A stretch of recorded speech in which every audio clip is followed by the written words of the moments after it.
السلام علیکم جی، کیا حال چال ہے آپ سب لوگوں کے؟ میں امید کرتی ہوں کہ آپ سب بالکل ٹھیک ہوں گے، خیریت سے ہوں گے۔ آج ہم ایک بہت ہی اچھا ناول پڑھنے والے ہیں نبیلہ عزیز کا، جس کا نام ہے ذات بے ثبات۔ ناول بہت اچھا ہے، رومانٹک ناول ہے اور اس میں سارا کچھ ہے، فیملی ڈرامہ بھی ہے، سسپینس بھی ہے، مسٹری بھی ہے، سارا کچھ ہے اس میں۔ اور اینڈ میں نہیں بتاؤں گی اچھا ہے کہ برا ہے، تھوڑا سا آپ کو بھی جھٹکے لگنے چاہیے، ہے نا۔ مجھے امید آپ کو اچھا لگے گا یہ ناول۔ بغیر وقت ضائع کیے کرتے ہیں ناول کا آغاز۔ چینل کو کر لیں سبسکرائب۔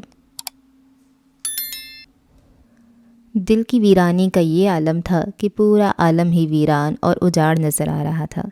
جدھر بھی نظر دوڑاتی کچھ بھی دکھائی نہیں دیتا تھا، اور دکھائی دیتا بھی کیوں، اس دنیا کو برباد تو اس نے خود کیا تھا۔ ایک جیتے جاگتے دل کو اجاڑا تھا، تباہ کیا تھا، اور وہ تباہ ہو گیا تھا، اجڑ گیا تھا۔ اب اس ویرانی پہ ملال کیسا؟ اب پچھتانے سے کیا حاصل؟ اب تو سب کچھ راکھ ہو چکا تھا، لیکن شاید وہ پچھتا بھی نہیں رہی تھی اور اسے ملال بھی نہیں تھا۔ وہ تو بس بے حس بنی بیٹھی تھی۔ اس کا وجود مردہ ہو چکا تھا، بالکل سرد پانی جیسا، ہر چیز سے آری، بالکل اسپاٹ۔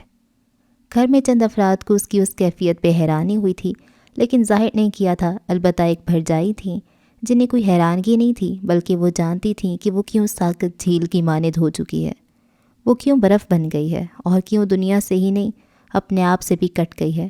انہیں معلوم تھا اس منجمد جھیل کے ٹھہرے پانیوں میں کوئی کنکر گرے گا تو ہی وہ منتشر ہوگی، تبھی اس کی ذات میں اضطراب اترے گا۔ یہ برف تبھی پگھلے گی جب اس پہ درد کا سورج دہکے گا، اور آج ایسا ہو گیا تھا۔ بہت دنوں سے ایک ہی کیفیت، ایک ہی حالت میں بیٹھے بیٹھے وہ پتھر کی ہو چکی تھی، جب بھرجائی اسے زبردستی سہارا دے کر نیچے لے آئیں۔ سیڑھیاں اترتے ہوئے اس کے قدم لڑکھڑائے۔ بھرجائی نے اسے مزید مضبوطی سے تھام کر گرنے سے بچا لیا، مگر ڈرائنگ روم تک آتے آتے اس کی حالت غیر ہونے لگی تھی۔ وہ ان سے بازو چھڑا کر باتھ روم کی سمت لپکی۔ اس کی ابکائیوں کی آواز باہر تک آ رہی تھی۔ گلجانی نے بھرجائی کو اور بھرجائی نے گلجانی کو جن نظروں سے دیکھا، ان کا مفہوم بہت خوش آئند تھا۔ تھوڑی دیر بعد وہ بمشکل ڈرائنگ روم تک آئی اور صوفہ کم بیڈ پہ نڈھال ہو کر گر گئی۔ اس کی پیشانی پر پسینے کے قطرے چمک رہے تھے۔ ارے بچہ ٹھیک تو ہے؟ گلجانی تسبیح کو بوسہ دے کر اٹھیں اور اس کے قریب آ گئیں، لیکن وہ کچھ بھی دیکھنے اور سننے کی پوزیشن میں نہیں تھی۔ اس کی آنکھیں بند ہو رہی تھیں اور ہاتھوں کی لرزش بھی واضح محسوس ہو رہی تھی۔ ارے دیکھو، یہ تو ٹھنڈی ہو رہی ہے۔ گلجانی نے اسے ہاتھ لگایا۔ تب تک وہ ہوش سے بیگانہ ہو چکی تھی۔ ان سب کے تو ہاتھ پاؤں پھول گئے تھے۔ گھبرا کر مردان خانے میں فون کھڑکا دیا۔ تھوڑی دیر بعد زریاب افریدی ڈاکٹر کو بلا چکے تھے، اور جو خوشخبری سننے کو ملی اس سے پوری حویلی میں زندگی کی لہر دوڑ گئی تھی۔ لیکن اس جھیل کے ٹھہرے پانیوں میں اضطراب کا پتھر پڑ گیا تھا۔ اس کی لہریں منتشر ہو گئی تھیں اور اس خوشخبری پر کسی لاوے کی طرح پھٹ پڑی تھی۔ اس کا جمود ٹوٹ گیا تھا۔ یہ کیسے ہو سکتا ہے؟ اب اس کی کس کو ضرورت ہے؟ اب کیا بچا ہے اس کے لیے؟ میں نے کیا چھوڑا ہے اس کے لیے؟ باپ تو پہلے ہی چھین چکی ہوں، اور کیا دوں گی اس کو؟ کیا رہ گیا اس کے لیے؟ ایک قاتل ماں؟ وہ یکدم چلا اٹھی تھی۔ سب ایک دوسرے کو دیکھ کر رہ گئیں۔ دیکھو بیٹا، اس میں تمہارا قصور؟ بھرجائی میرا ہی تو قصور ہے، میں ہی تو قاتل ہوں، میں نے ہی تو قتل کیا ہے، میں نے مارا ہے اسے، میں نے اسے موت کے گھاٹ اتار دیا۔ بھرجائی، میں نے خود مار دیا، اسے قتل کر ڈالا ہے۔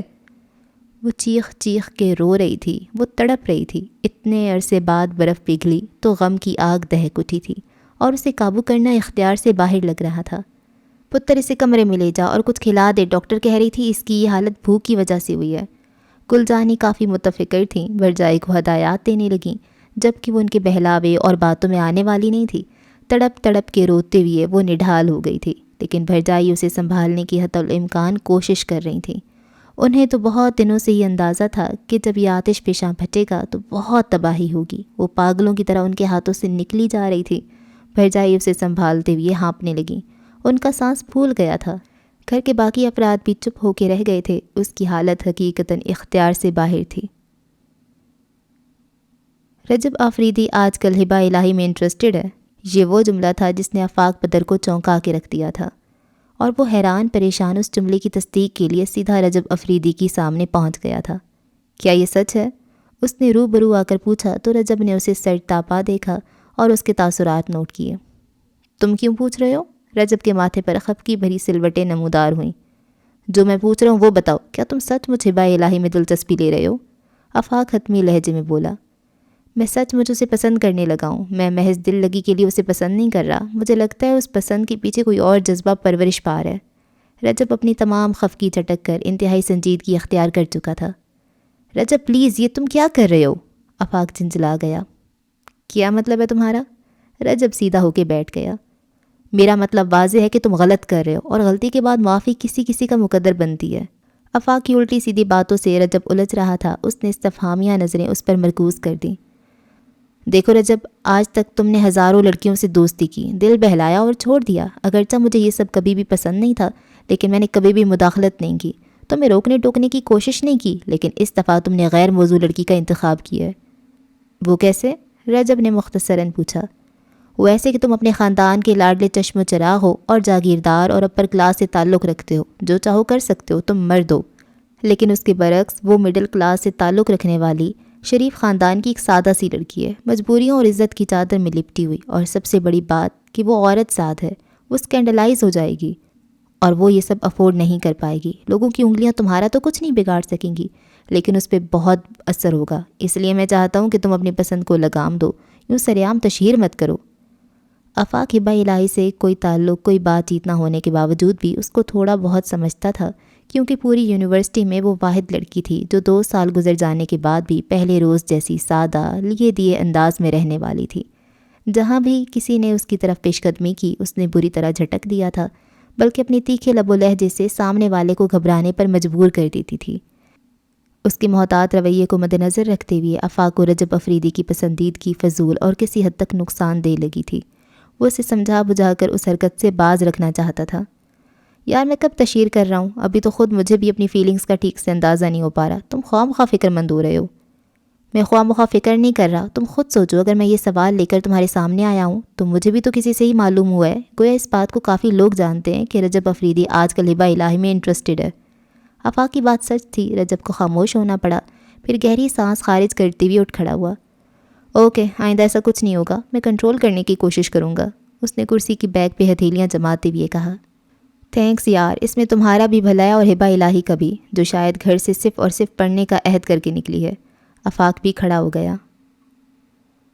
نہ جانے کیا بات تھی کہ وہ آفاق کی باتوں پہ، اس کی ہدایتوں پہ صرف 2 دن عمل کر سکا تھا، اس سے زیادہ کنٹرول کی گنجائش ہی نہیں تھی۔ اس کی نگاہیں بے تابانہ اسے دیکھتی تھیں، اور اس دیکھنے میں اتنے پر اثر جذبات ہوتے تھے کہ آس پاس کے لوگ بھی محسوس کیے بنا نہیں رہتے تھے۔ اس وقت بھی وہ اکیلی سیڑھیوں پہ بیٹھی کسی غیر مرئی نقطے کو گھور رہی تھی، اور وہ ستون سے ٹیک لگائے کھڑا ہر احساس سے بیگانہ اسے دیکھنے میں محب تھا۔ کیوں جناب، آج کل ادھر نظر کرم ہے؟ پاس سے گزرتی عروج اسے دیکھ کر تھم گئی اور اس کی نگاہوں کے مرکز کو دیکھ کر میں نے خیزی کا اظہار کیا۔ میں تو بس جناب، پوری یونیورسٹی کی لڑکیاں آپ کی آنکھوں پہ فدا ہوتی ہیں، اور یہ کیسے ہو سکتا ہے کہ آپ ہبہ الہی کو دیکھیں اور داستان رقم نہ ہو؟ اور ہاں، جہاں تک میرا خیال ہے اس وقت آپ کی آنکھیں داستان بیان کر رہی ہیں، بے شک آئینہ دیکھ لیں۔ وہ شرارت سے کہتی ہوئی آگے بڑھ گئی اور رجب اپنے آپ کو سرزنش کرتا وہاں سے ہٹ گیا۔ عروج اس کے دوست فرحاد کشمیری کی منگیتر تھی، اس لیے کبھی کبھار ہیلو ہائی کی وجہ سے ان میں تھوڑی بہت بے تکلفی بھی تھی۔ مل گئی تسکین؟ وہ کینٹین کی طرف آیا جہاں آفاق اکیلا بیٹھا کولڈ ڈرنک سامنے رکھے غصے کا شکار لگ رہا تھا۔ کیسی تسکین؟ وہ کرسی گھسیٹ کر آفاق کے مقابل بیٹھ گیا اور ٹیبل بجا کر لڑکے کو کولڈ ڈرنک لانے کا اشارہ دیا۔ جو ہبہ الہی کے دید سے حاصل ہوئی ہے، اس کا طنزیہ لہجہ رجب کو فوراً محسوس ہو گیا۔ انفیکٹ آفاق، پلیز رجب، کوئی بھی بہانہ مت بناؤ، خود کو لگام ڈالو، کیونکہ ہمیشہ بے لگام چیز ٹھوکر کھا کے گرتی ہے۔ تو میں کیا کروں؟ میں ایسا جان بوجھ کے نہیں کر رہا، میں وہاں سے گزر رہا تھا، اسے دیکھ کے آگے نہیں بڑھ سکا، میں نے اسے 2 روز بعد دیکھا تھا، اس لیے شاید۔ بے بسی سے کہتی ہوئی اس نے سر جھکا لیا۔ کینٹین بوائے کولڈ ڈرنک رکھ کے جا چکا تھا۔ ایک بات سن لو رجب افریدی، میں تمہارا تا حشر دوست رہوں گا، ضرورت پڑی تو تمہارے لیے جان بھی دینے سے گریز نہیں کروں گا، لیکن فقط اس معاملے میں کبھی بھی تمہارا ساتھی نہیں بن سکتا۔ آفاق نے 2 ٹوک کہہ دیا اور اٹھ کر چلا گیا، جبکہ رجب عجیب سی کشمکش کا شکار ہوتا جا رہا تھا۔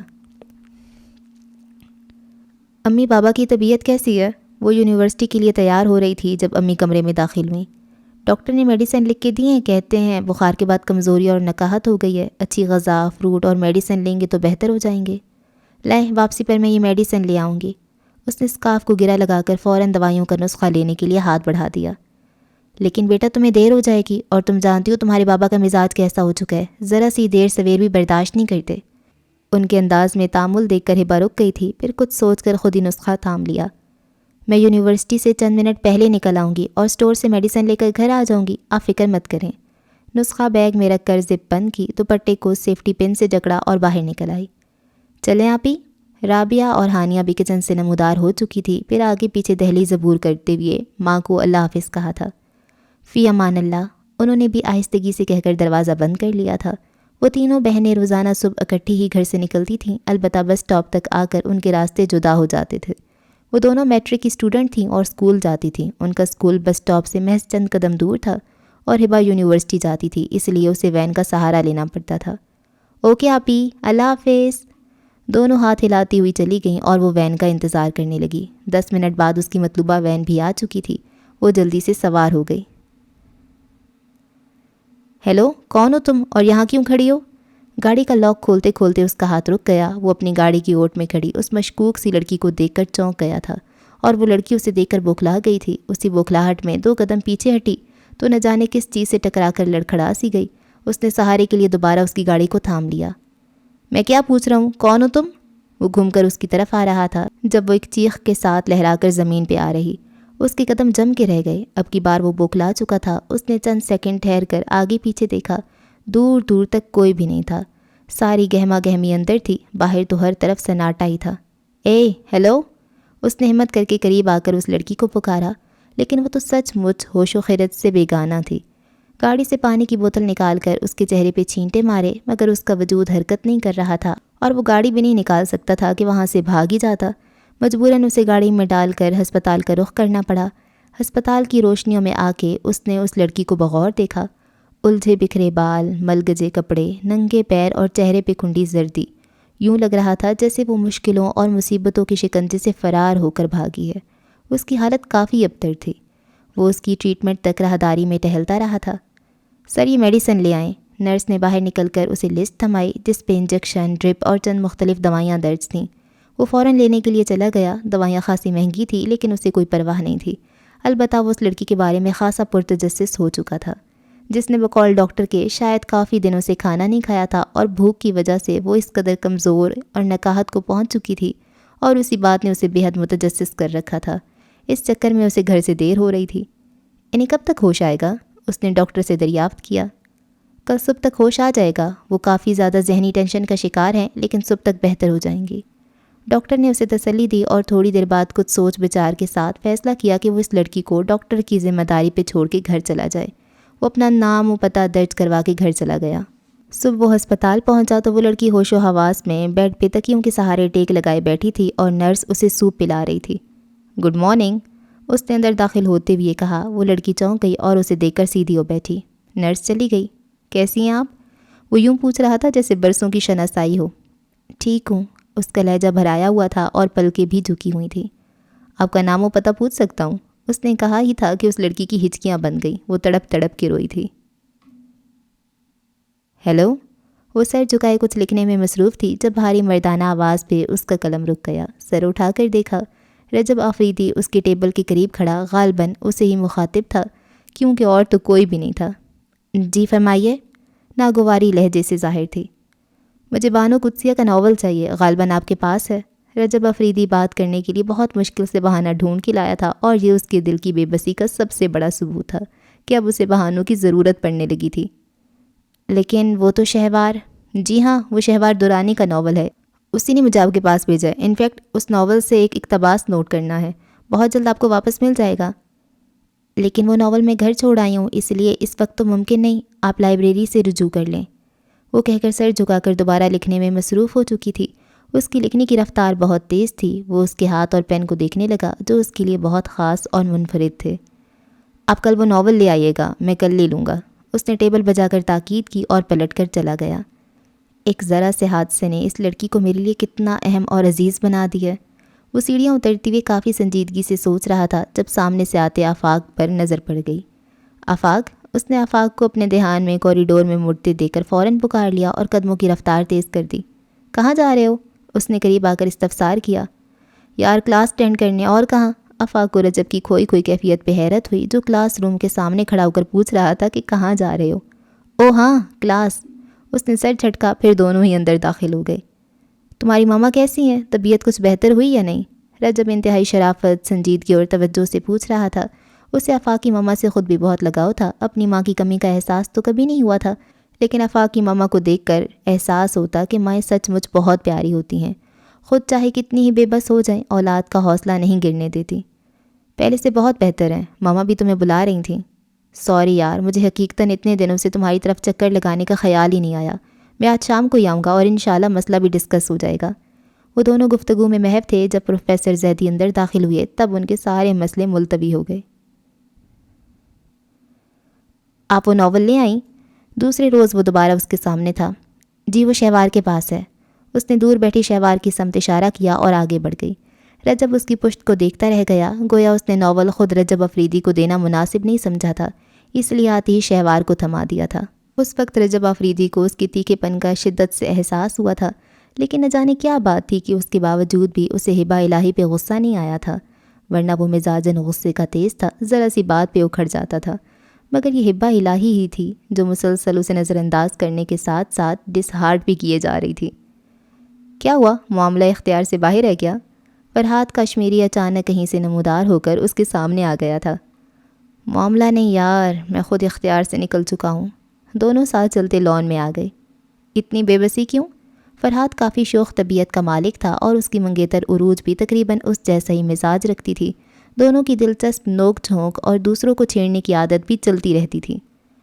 اس کیوں کا پتہ چل جائے تو سارا مسئلہ ہی حل ہو جائے میرے یار، رجب نے اس کے کندھے پہ ہاتھ مار کے کہا، اور فرحات نے اسے سر ٹاپا گہری نظروں سے دیکھا۔ اس کیوں کا پتہ مجھے معلوم ہے۔ اس کے لہجے میں یقین تھا۔ رجب نے استفہامیہ نظروں سے دیکھا۔ جب ایک انسان کی زندگی میں بے بسی اور بے اختیاری کی راہ بھی شامل ہو جائے تو سمجھ لو کہ وہ راہ اس انسان کو اس منزل کی طرف لے جا رہی ہے جس پہ صرف اور صرف اس کے محبوب کا نام لکھا ہوتا ہے۔ تم بھی شاید اسی راہ پہ چل نکلے ہو اور تمہاری منزل پہ ہبہ الہی لکھا ہے، کیونکہ عمارت تو محبت کے جزیرے پہ کھڑی ہے۔ البتہ اس عمارت کی مالک ہبہ الہی ہے، لیکن ابھی شاید تمہیں اندازہ نہیں کہ یہ منزل، یہ عمارت ہبہ الہی کے نام ہو چکی ہے۔ مگر میرے یار یہی حقیقت ہے کہ تمہیں ہبہ الہی سے محبت ہو چکی ہے، اس لیے تو اس کے معاملے میں بھی اختیار کھڑا ہے۔ فرحات نے اسے سمجھایا تھا اور محبت کے نام پہ رجب تو جیسے حیرت سے گنگ رہ گیا تھا۔ پھر فرحات تو چلا گیا، لیکن اس کے لیے سوچوں کے در وا کر گیا تھا۔ اس نے اپنے دل کے اگلے پچھلے کھاتے کھول لیے تھے، ایک ایک کاغذ دیکھا، شاید کسی اور کا نام لکھا ہو، مگر وہاں تو سارے صفحے کورے تھے۔ صرف ایک کاغذ نظر آیا جس پہ درج تھا ہبہ الہی۔ دینو بابا، دینو بابا۔ گاڑی سے اترنے کے بعد پہلے پکار دینو بابا کی پڑی۔ جی سائیں حکم۔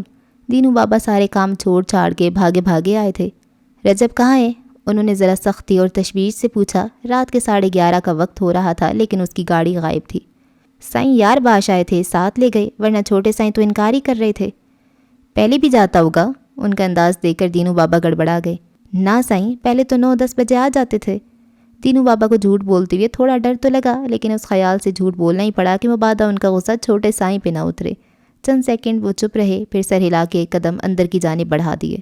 دینو بابا بھی ان کے پیچھے ہو لیے۔ زریاب افریدی کبھی کبھار ہی شہر کی رہائش گاہ پہ چھاپا مارتے تھے، لیکن ہمیشہ رجب افریدی اس چھاپے سے پہلے ہی سنبھل جاتا تھا، کیونکہ اس چھاپے کی خبر اسے بھرجائی پہلے ہی دے دیتی تھی۔ لیکن آج نہ جانے بھرجائی کو کہاں دیر ہو گئی تھی کہ وہ بے خبر گھوم رہا تھا۔ تم سناؤ دینو بابا، مائی رشیدہ ٹھیک ہے نا؟ اور تیرے کمالے کا کیا حال ہے؟ زریاب افریدی صوفے پہ براجمان ہوتے ہوئے پوچھ رہے تھے۔ سائیں اللہ کا بڑا کرم ہے، سب ٹھیک ہے۔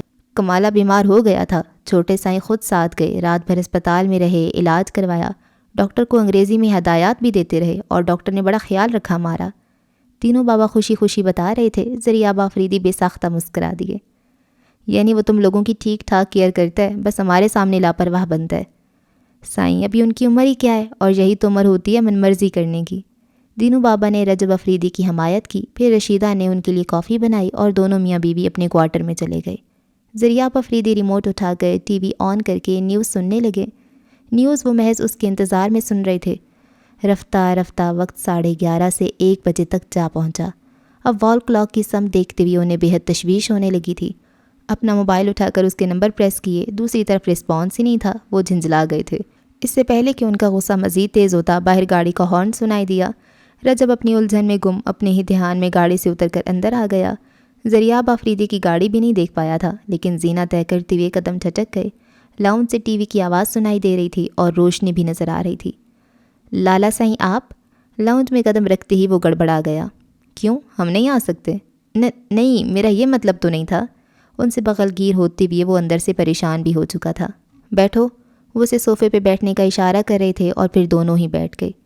کھانا کھایا آپ نے؟ ہاں، کھانا تو ہم کھا چکے ہیں۔ تم سناؤ، یونیورسٹی کے کیا حالات ہیں اور آج کل گھر سے باہر رہنے کا شوق کہاں سے چرایا ہے؟ وہ اب تشویش شروع کر چکے تھے۔ رجب کو اندازہ تھا، اس لیے اپنے آپ کو پہلے سے ہی تیار کر رہا تھا۔ گھر سے باہر رہنے کا کیا سوال لالا سائیں، انفیکٹ آج ایک دوست نے جاب ملنے کی خوشی میں ڈنر پہ انوائٹ کیا ہوا تھا۔ تمام دوست موجود تھے، اس لیے دیر ہو گئی۔ اس نے کافی سنجیدہ اور متانت سے جواب دیا، جس پہ زریاب آفریدی تھوڑا ٹھٹک گئے۔ رجب نے کبھی بھی اتنی متانت سے انہیں جواب نہیں دیا تھا، ہمیشہ ٹال مٹول سے کام لے کر غائب ہو جاتا تھا اور وہ چھوٹا سمجھ کر نظر انداز کر دیتے اور کبھی کبھی تو اسے ڈانٹنا بھول کر ہنسنے لگتے تھے۔ کیا ہوا، طبیعت تو ٹھیک ہے تمہاری؟ انہوں نے فکر مندی سے اس کا ہاتھ چھوا۔ جی میں بالکل ٹھیک ہوں۔ گلجانی اور بھرجائی کیسی ہیں؟ وہ ان کا دھیان بٹانا چاہتا تھا۔ کافی دیر دونوں بھائی باتیں کرتے رہے۔ آخر رجب نے ہی اٹھنے کا ارادہ ظاہر کیا اور کھڑا ہو گیا۔ تب رات کے 3 بج رہے تھے۔ رجب بیٹھو یہاں، انہوں نے کچھ اس انداز سے کہا کہ وہ دوبارہ بیٹھ گیا۔ جی کیا بات ہے؟ کیا چھپا رہے ہو ہم سے؟ کسی چیز کی ضرورت ہے یا پھر کوئی اور پریشانیاں تو بتاؤ۔ وہ مکمل اس کی طرف متوجہ تھے۔ نہیں لالا سائیں، میں کچھ نہیں چھپا رہا، نہ ہی مجھے کسی چیز کی ضرورت ہے۔ آپ جانتے ہیں ضرورت ہوئی تو آپ کے سوا بھلا کس سے کہوں گا؟ لیکن پھر بھی کوئی بات تو ایسی ہے جو تم ہم سے چھپانے کی کوشش کر رہے ہو۔ ان کا مشاہدہ بالکل درست تھا، مگر رجب ماننے کو تیار ہی نہیں تھا۔ انہوں نے کریدنے کی کوشش کی مگر ناکام ہی رہے اور یوں ہی متفکر سے دوسرے روز واپس حویلی چلے گئے۔ پتا پتا بوٹا بوٹا حال ہمارا جانے ہے، جانے نہ جانے گل ہی نہ جانے باغ تو سارا جانے ہے۔ ہبا نے سر اٹھا کر دیکھا، لڑکیوں کا گروپ با آواز بلند یہ شعر پڑھ رہا تھا۔ ہبا کے دیکھنے پہ زبردست میں نے خیز کہکا پڑا۔ اس گروپ میں عروج بخاری بھی موجود تھی، جس کو ہبا شروع سے ہی ناپسند کرتی تھی۔ یار لیلا کو خبر ہی نہیں اور مجنوں درخت کے ساتھ درخت ہوا جا رہا ہے، کسی لڑکی نے کہا۔ ارے ہو جائے گی خبر بھی، پھر لیلا بھی کہے گی کوئی پتھر سے نہ مارے میرے دیوانے کو۔ عروج باقاعدہ گنگنا کر کہہ رہی تھی۔ ہبا کی چھٹی حس علام دے رہی تھی کہ موضوع گفتگو اس کی ذات ہے، اس لیے وہ بار بار اسے دے کر فکریں کس رہی تھیں۔ ارے کہاں وہ زمانے کے رجب آفریدی کی آنکھوں پہ زمانہ مرتا تھا، اور کہاں یہ زمانہ کہ رجب آفریدی کسی پہ مر مٹا۔ کسی نے آہ بھری۔ ہبا کا دماغ معوف ہو رہا تھا، وہ الجھن کا شکار ہو رہی تھی۔ رجب آفریدی کا نام حیرت و ناسمجھی کا باعث بن رہا تھا، لیکن چند دنوں بعد ہی شہوار درانی نے اس کی الجھن کو واضح کر دیا تھا۔ ہاں ہبا، میں نے بھی یہی محسوس کیا ہے کہ رجب تمہیں انٹرسٹ لے رہا ہے اور تمہاری وجہ سے وہ کوئی بھی پیش رفت نہیں کر رہا، کیونکہ اسے اندازہ ہے تمہیں یہ سب پسند نہیں۔ شہوار کے منہ سے یہ سب سن کر ہبا کو شوق لگا تھا اور شدید غصہ بھی آیا کہ اس کی ذات بغیر انوالو ہوئے بھی لوگوں کی باتوں اور مذاق کا نشانہ بنی ہوئی ہے اور اسے معلوم ہی نہیں۔ وہ تلملائی ہوئی سیدھی اس کی کلاس میں جا پہنچی، جہاں وہ اپنے دوستوں کے ساتھ موجود تھا۔ مسٹر رجب آفریدی، میں آپ کو اتنا گھٹیا ہرگز نہیں سمجھتی تھی جتنا آپ نے بن کے دکھایا ہے۔ وہ اس کے سر پہ کھڑی جیسے پھٹ پڑی تھی اور رجب کے تاثرات بھی یکلخت بدل گئے تھے۔ مس ہبا الہی، آپ شٹ اپ، میں یہاں آپ کی گھٹیا بکواس سننے نہیں آئی، بلکہ صرف اتنا بتانے آئی ہوں کہ آئندہ میرا نام آپ کے ساتھ آیا تو اچھا نہیں ہوگا۔ اس نے عروج سمیت سب کی طرف دیکھا۔ اور ہاں، اپنی اس جاگیرداری اور پرکشش پرسنالٹی کا روب ایرے غیرے لوگوں کے لیے سنبھال کر رکھیے، یقیناً کام آئے گا۔ میری طرف دیکھنے کی بھی کوشش کی تو بہت برا ہوگا۔ ہبا یہ کیا کری ہو، پاگل ہو گئی ہو؟ شہوار تیزی سے کلاس روم میں داخل ہوئی اور ہبا کا بازو پکڑ کر کھینچا۔ وہ کھڑے کھڑے رجب آفریدی کو بے عزت کر چکی تھی۔ چھوڑو میرا بازو، میں دیکھوں تو صحیح، مرد ذات سمجھتے کیا ہیں اپنے آپ کو؟ جب چاہا جس کو چاہا رسوا کر دیا، بدنامی کا ٹیکہ لگا دیا اور خود آزاد پھرتے رہے۔ وہ اس وقت بری طرح بپھر چکی تھی۔ اس نے ایک جھٹکے سے اپنا بازو بھی چھڑا لیا۔ رجب آفریدی نے چونک کر اس کے اس قدر شدید رد عمل کو دیکھا۔ اتنا یاد رکھو رجب آفریدی، اگر تمہاری وجہ سے میں رسوا ہوئی تو تمہیں چوک میں کھڑا کر کے تمہارا وہ حال کروں گی کہ دنیا دیکھے گی۔ وہ نخوت اور نفرت سے کہتی واپس پلٹ گئی۔ رجب جوں کا توں کھڑا رہ گیا تھا۔ آفاق، فرحاد، مدثر سب دیکھتے رہ گئے۔ کچھ بھی کہنے کے لیے کسی کے پاس الفاظ نہیں تھے، کیونکہ وہ سب ہی رجب کے جذبات کو سمجھتے تھے۔ انہیں یقین تھا کہ رجب اس سے محبت کر بیٹھا ہے، اور اس معاملے میں وہ بھلا کیا کہہ سکتے تھے۔ پوری کلاس دم سادے بیٹھی تھی۔ ہبا الہی نے رجب آفریدی کی ہتک اور تذلیل کرنے میں انتہا کر ڈالی تھی۔ وہ خود حیران تھا کہ اچانک ہوا کیا ہے۔ سب سے پہلے کلاس روم سے آفاق بدر نے واک آؤٹ کیا تھا، جس پہ رجب اور بھی پریشان ہوا۔ محبت کا مفہوم جانتے ہو؟ انتہائی بے مروت اور تیکھے لہجے میں طنزیہ استفسار کیا گیا تھا۔ رجب کو سامنے والے کی کم عقلی پہ ہنسی آئی تھی اور حیرت بھی ہوئی۔ جواب دو، میں کیا پوچھ رہا ہوں؟ محبت کا مفہوم جانتے ہو؟ آفاق مزید تلخ ہوا تو رجب بھی چڑ گیا۔ مفہوم جانتا ہوں تبھی تو اس طرح ہاتھ پہ ہاتھ دھرے بیٹھا ہوں، ورنہ ایک لڑکی رجب آفریدی کی انسلٹ کر کے چلی جاتی اور زندہ بھی رہتی۔ اپنی انسلٹ کا کتنا خیال ہے کہ تم کسی کو زندہ ہی نہیں چھوڑ سکتے، کسی دوسرے کی انسلٹ کا بھی خیال کر لینا چاہیے۔ میں نے تمہیں بارہا سمجھایا تھا، یوں کسی کو اسکینڈلائز کرنے سے پہلے سوچ لو، کیونکہ وہ ان لڑکیوں جیسی ہرگز نہیں ہے جن سے تمہارا واسطہ پڑتا رہا ہے۔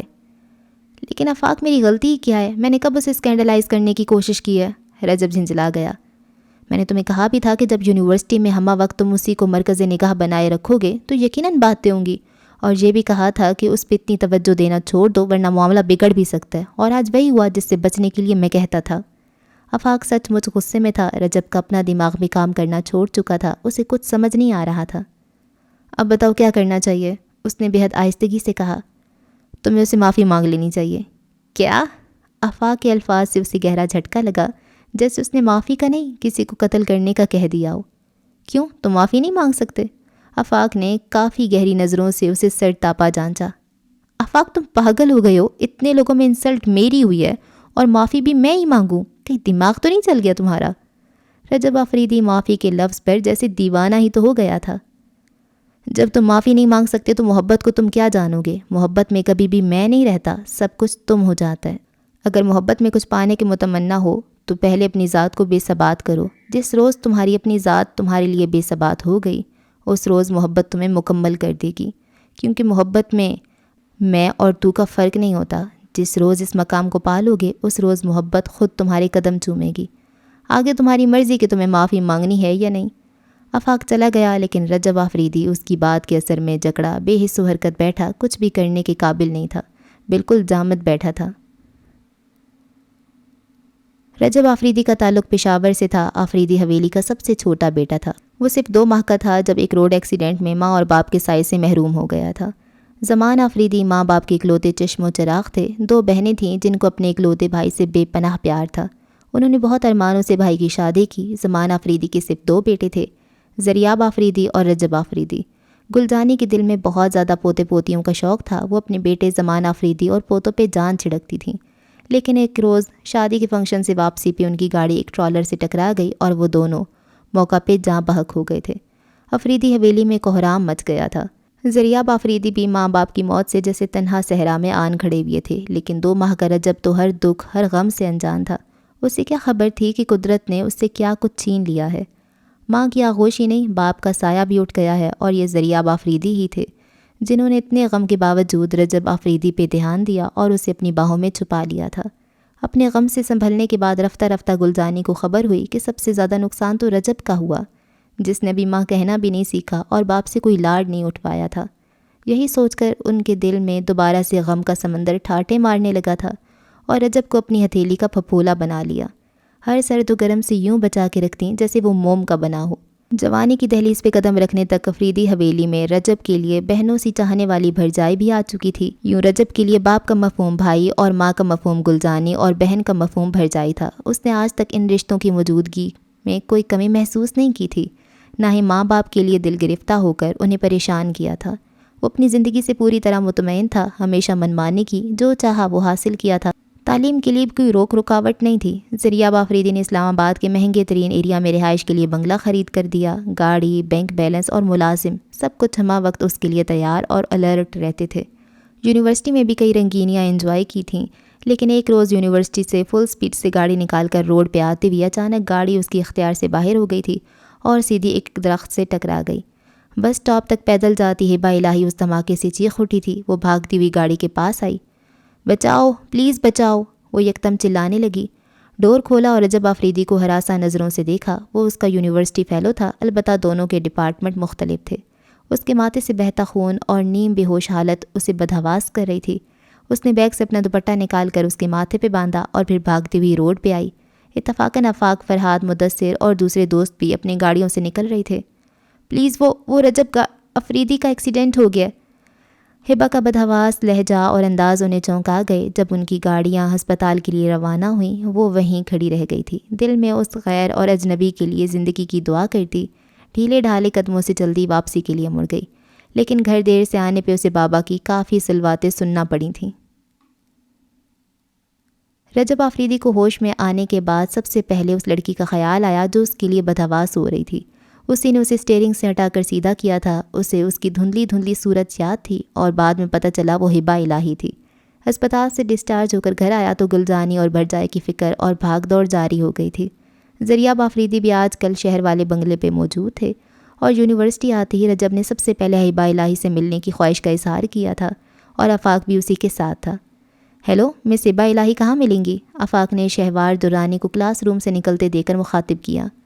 اندر کلاس روم میں ہی ہیں۔ شہوار انہیں الجھن آمیز نگاہوں سے دیکھتی آگے بڑھ گئی۔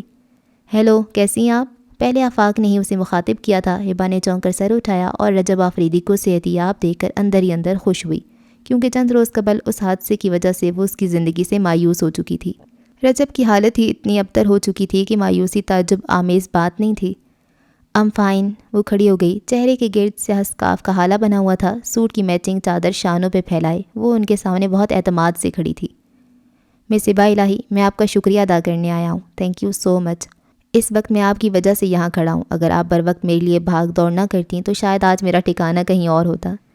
رجب بے حد متحمل لہجے میں ٹھہر ٹھہر کے بات کر رہا تھا۔ نہ جانے کیا بات تھی، ہبا کو دیکھ کر اسے عجیب سا احساس ہو رہا تھا، ایسا احساس جو پہلے کبھی نہیں ہوا تھا، جس کی لذت بہت نئی، بہت انوکھی، نرالی لگ رہی تھی۔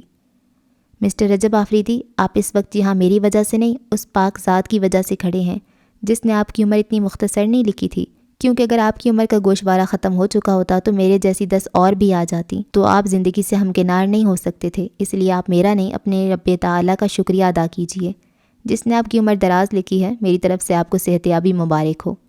وہ بہت نرمی اور نپے تلے انداز میں کہتی اپنی کتابیں سمیٹنے لگی تھی۔ رجب اس کی بات سن کر چند ثانیہ کچھ کہہ ہی نہیں پایا تھا۔ ایکسکیوز می، وہ معذرت کرتی وہاں سے چلی گئی تھی۔ رجب نے آفاق کو اور آفاق نے رجب کو بیک وقت دیکھا تھا۔ آج تک یونیورسٹی میں کسی نے یوں نظر انداز نہیں کیا تھا اور یہی سلوک رجب آفریدی کے دل پہ اثر انداز ہو گیا تھا۔ وہ نہ چاہتے ہوئے بھی اس کی طرف متوجہ ہوتا چلا گیا۔ وہی ہبا الہی جو پہلے کبھی دکھائی ہی نہیں دیتی تھی اب ہر سو نظر آنے لگی تھی۔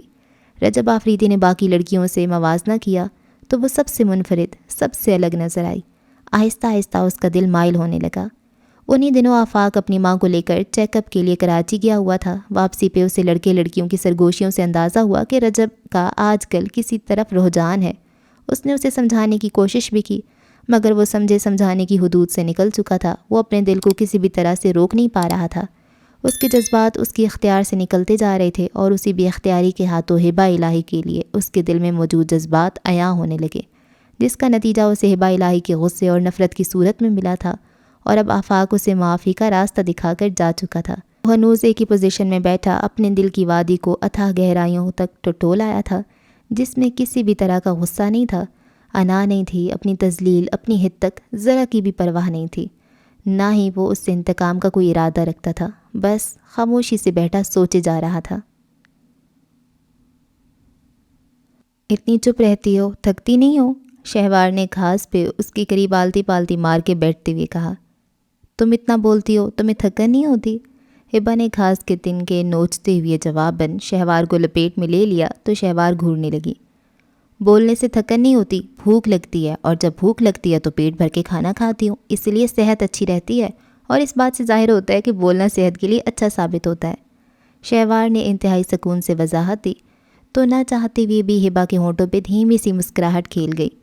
ہبا کے سوائے شہوار کی کسی سے بھی بات چیت یا انڈرسٹینڈنگ نہیں تھی، نہ ہی وہ زیادہ دوستوں کو پسند کرتی تھی۔ ہاں، شہوار کردار کے حوالے سے کافی محتاط لڑکی تھی، اس لیے دونوں کی نبھ رہی تھی، اور شہوار ہی وہ واحد لڑکی تھی جو ہبا الہی کے گھریلو پرابلمز بھی جانتی تھی۔ یہ نہیں ہر چیز کے فائدے دیکھتی ہو؟ ہاں یار، دیکھنا بھی چاہیے، اب میں بغیر فائدے کے بولتی ہوئی اچھی لگوں گی؟ شہوار نے کندھے اچکائے۔ ہبا اس کی فریش بے فکر چہرے کو دیکھ کر نظر چرا گئی۔ ایسی بے فکری کبھی ان کے چہروں کا خاصہ ہوتی تھی، لیکن حالات نے ان کو تفکرات کا نقاب بخش دیا تھا۔ وہ اپنے ہی چہروں سے نظر چرانے لگی تھی، انہیں اپنی ہی چہروں کی شگفتگی بھول چکی تھی۔ کیا ہوا، تم چپ کیوں ہو گئیں؟ شہوار اس کی خاموشی نوٹ کر کے اس کا ہاتھ پکڑ چکی تھی۔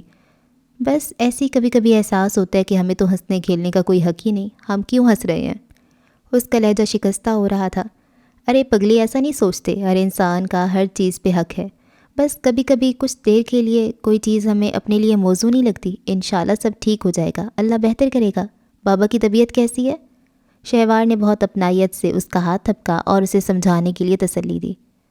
پہلے سے بہتر ہیں، وہ مختصراً بتا کر چپ ہو گئی۔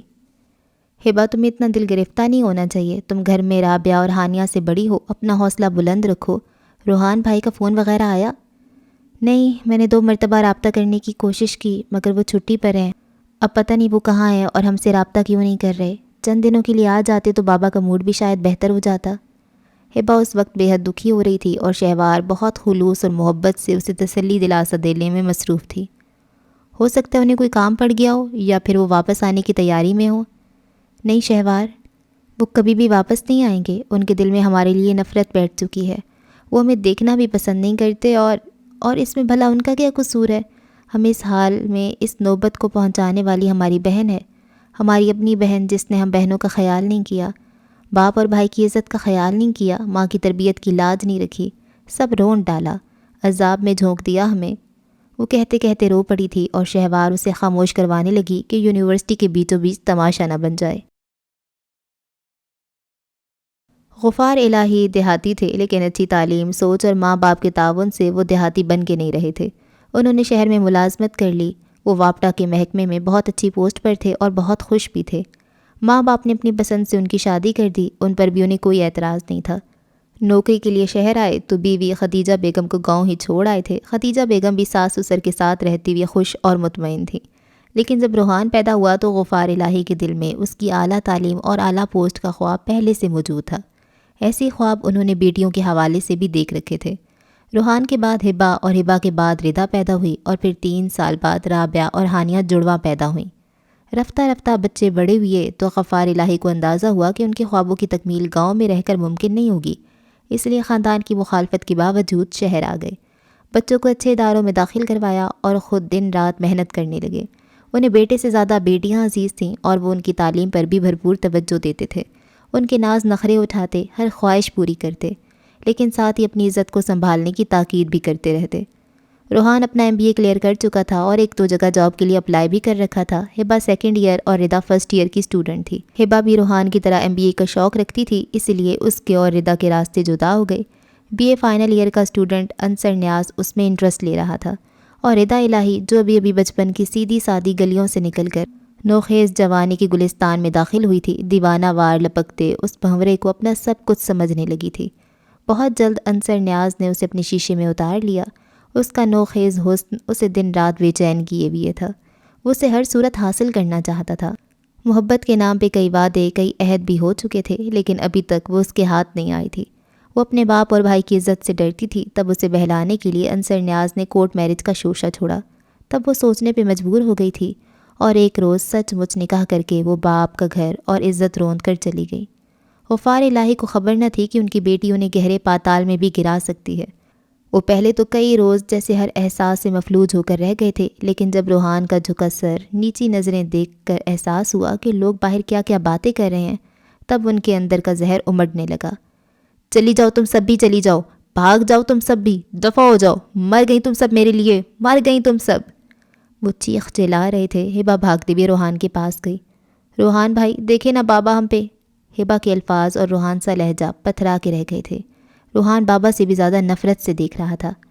دور ہو جاؤ میری نظروں سے، میں تم لوگوں کو دیکھنا بھی نہیں چاہتا۔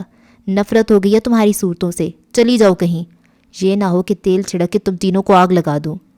روحان کے منہ سے بھی شعلے لپک رہے تھے، آنکھیں نفرت کے رنگ میں رنگی تھیں۔ ہبا تھپڑ سے زیادہ اپنے بھائی کی نفرت کا درد لیے الٹے قدموں چپ چاپ ساکت واپس لوٹ آئی۔ گھر کے در و دیوار بھی کاٹنے کو دوڑ رہے تھے۔ ایک خدیجہ بیگم تھی اور وہ بھی گھر کا شرازہ بکھر جانے سے بے جان ہو چکی تھی۔ چند دن اسی طرح ہر طرف آگ دہکتی رہی۔ رابعہ اور ہانیہ نے الگ رو رو کر برا حال کر رکھا تھا۔ البتہ ہبا خاموش ہو چکی تھی۔ اسے ادراک ہو چکا تھا کہ ان کی زندگیاں کسی حد تک غیر اہم، قابل نفرت اور تباہ ہو چکی ہیں۔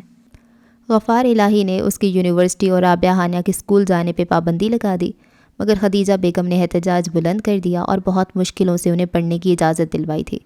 ہبا اپنے باپ اور بھائی کا اعتماد بحال کرنا چاہتی تھی۔ روحان فرار کے طور پر جاب کا بہانہ کر کے کراچی چلا گیا تھا اور آج تک واپس نہیں آیا تھا۔ کبھی کبھار گھر فون کر کے خیر خبر معلوم کر لیتا تھا۔ ہبا اپنی کوششوں میں لگی تھی، مگر غفار الہی تو جیسے دل کی جگہ پتھر رکھ چکے تھے، جس سے ہر احساس ختم ہو چکا تھا۔ اگر کبھی 5-10 منٹ لیٹ ہو جاتی تو ہزاروں تانے سننے پڑتے تھے، ہزاروں نشتر سہنے پڑتے تھے، اس لیے وہ دامن بچا بچا کے چلتی تھی۔ ایسے میں جب رجب آفریدی کی حرکتیں جلتی پہ تیل کا کام کر سکتی تھیں، بلکہ کر چکی تھیں، ہبا نفرت کرنے لگی تھی ہر اس مرد سے جو محبت کے نام پہ لڑکیوں کو بہکاتا تھا، اور ہر اس لڑکی سے جو اس بہکاوے میں آ کر ماں باپ اور بہن بھائیوں کی زندگی عذاب میں مبتلا کر دیتی ہے۔ وہ یونیورسٹی سے نکل کر تیز تیز قدم اٹھاتی بس سٹاپ پہنچنے تک نہ جانے کتنی بار اپنی نازک کلائی پہ بندھی رسٹ واچ کو دیکھ رہی تھی۔ سوئیاں اندھا دھند بھاگ رہی تھیں، اس کی ہر حرکت سے بے چینی اور عزلت ظاہر ہو رہی تھی۔ چند سیکنڈ بعد گاڑی کے ٹائر چرچرائے۔ آئیے میں آپ کو ڈراپ کر دیتا ہوں۔ رجب آفریدی نے گاڑی کا فرنٹ ڈور یوں کھول دیا جیسے برسوں سے دونوں کے درمیان لفٹ لینے کا سلسلہ چلا آ رہا ہو، اور ہبا الہی رجب آفریدی کو دیکھ کر جیسے شعلوں میں گھر گئی تھی۔ انتہائی حقارت بھری نگاہ ڈال کر دوسری سمت رخ موڑ لیا۔ ہبا، میں جانتا ہوں آپ کو مجھ پہ شدید غصہ ہے، لیکن پلیز میرا یقین کریں، میں نے ایسا کچھ نہیں کیا جس سے آپ کی عزت پہ کوئی حرف آتا۔ یہ سب اسٹوڈنٹس کی shut up, just shut up. آپ کی وجہ سے جو ہو چکا سو ہو چکا، اب آپ کی صفائی دینے سے کچھ نہیں ہو سکتا، اور آئندہ پلیز میرے آس پاس نظر آنے کی کوشش مت کیجیے گا، ورنہ مجھ سے برا کوئی نہیں ہوگا۔ ہبا اس معاملے میں آ کر اتنی کرخت ہو جاتی تھی کہ رجب آفریدی گنگ سا دیکھتا رہ جاتا کہ کیا کوئی لڑکی جو بظاہر بہت نرم و نازک اور کم عمر ہو، اندر سے اتنی سخت بھی ہو سکتی ہے۔ لیکن ہبا، میں آپ سے اسٹاپ اٹ پلیز، آپ یہاں سے جا سکتے ہیں۔ وہ یکدم پھنکار کے پلٹی، تب تک اس کی مطلوبہ وین آ چکی تھی۔ رجب وہیں کھڑا رہ گیا۔ وہ چلی گئی تھی۔ رجب کو اپنی منزل بہت مشکل نظر آ رہی تھی۔ ہبا الہی کی ذات تک پہنچنا ناممکن لگ رہا تھا، لیکن دل کی خاطر یہ کام بھی آخر کرنا ہی تھا۔ آ گئی ہو، اڑا لیے گل چھرے، رون ڈالی میری عزت، کر لیا منہ کالا۔ گھر میں قدم رکھتے ہی اس کے قدم لڑکھڑا گئے۔ سامنے غفار الہی کھڑے شعلے اگل رہے تھے۔ اسی منہ سے کبھی ان بیٹیوں کے لیے پھول جھڑتے تھے، ذرا سی دیر ہونے پر پریشان ہو کر دعائیں مانگنے لگتے تھے۔ وہ بابا، میں لائبریری میں کتابیں ایشو۔ بکواس بند کر حرام خور، مجھے پاگل سمجھتی ہے؟ میں اندھا ہوں، تیری رنگ رلیاں نہیں دیکھ سکتا؟ بابا پلیز میرا یقین کریں، مجھے لائبریری میں دیر ہو گئی تھی اور میری وین بھی لیٹ پہنچی۔ وین لیٹ نہیں پہنچی، تو لیٹ پہنچی ہے، کسی کے ساتھ گئی ہوگی، پتہ کس کے ساتھ گئی تھی؟ بولو، چپ کیوں ہو گئی ہو؟ دیکھ لڑکی، اگر تو نے کسی کے ساتھ بھاگنا ہے تیرے آگے ہاتھ جوڑتا ہوں، مجھے بتا کر بھاگنا۔ کم از کم اپنے سر میں مارنے کے لیے لوگوں کے جوتے تو اکٹھے کر لوں، یا پھر اپنے اوپر خاک ڈالنے کے لیے تو تیار ہو جاؤں۔ دیکھ اللہ کے لیے مجھے بتا کر بھاگنا، تجھے روکوں گا نہیں، بالکل نہیں روکوں گا۔ وہ سچ مچ ہاتھ جوڑ رہے تھے۔ ہبا ہچکیوں سے روتی ان کے قدموں میں بیٹھ گئی اور دونوں پاؤں پکڑ لیے۔ بابا پلیز ہم پہ بھروسہ رکھیں، میں کبھی ایسی نوبت نہیں آنے دوں گی۔ آپ کی عزت سے بڑھ کر میرے لیے کچھ بھی نہیں ہے، آپ مجھ پر اعتماد کریں پلیز بابا، میں آپ کو کبھی شرمندہ نہیں ہونے دوں گی۔ آپ کا اعتماد ایک بیٹی نے توڑا ہے، اور آپ کا اعتماد جوڑے گی بھی ایک بیٹی ہی۔ صرف ایک بار مجھے پہلے جیسی ہبا سمجھ کر دیکھیے۔ وہ ان کے پاؤں پکڑے روتی ہوئی ہچکیاں لے رہی تھی۔ وہ یکدم سامنے سے ہٹ گئے اور نہ جانے کس چیز کو ٹھوکر مارتے بڑبڑاتے ہوئے گھر سے باہر چلے گئے۔ ہبا دوزانوں جھکی ہوئی تھی، لیکن وہ وہاں سے جا چکے تھے۔ انہوں نے اس کے آنسوؤں کو بھی قابل اعتنا نہیں جانا تھا۔ وہ ان کی اس قدر بے رحمی اور بے اعتمادی پہ اور زیادہ تڑپ تڑپ کے روئی تھی، اور خدیجہ بیگم کا کلیجہ مٹھی میں آ گیا تھا۔ انہوں نے قریب آ کر اس کے کندھے پہ ہاتھ رکھا اور وہ ان سے لپٹ کر رونے لگی۔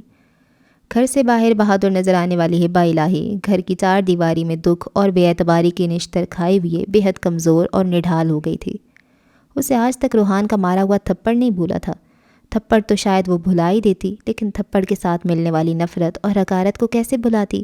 کیونکہ انسان نے ہمیشہ جن آنکھوں میں پیار اور محبت کے دیپ جلتے دیکھے ہوں، ان آنکھوں میں نفرت اور غصے کے شعلے دیکھنا بہت اذیت ناک لگتا ہے، اور ہبا نے بھی ایسی اذیت اٹھائی تھی، اس لیے اس میں شدت بڑھ گئی تھی۔ میں کیا کروں امی، میں ایسا کیا کروں کہ بابا پہلے جیسے ہو جائیں، وہ اپنی نفرت کی دیواریں گرا ڈالیں، بھول جائیں سب کچھ، بھول جائیں کہ ان کی 4 بیٹیاں تھیں۔ وہ بلک بلک کے کہہ رہی تھی، اور خدیجہ بیگم نے اپنے آنسو دوپٹے میں جذب کر لیے۔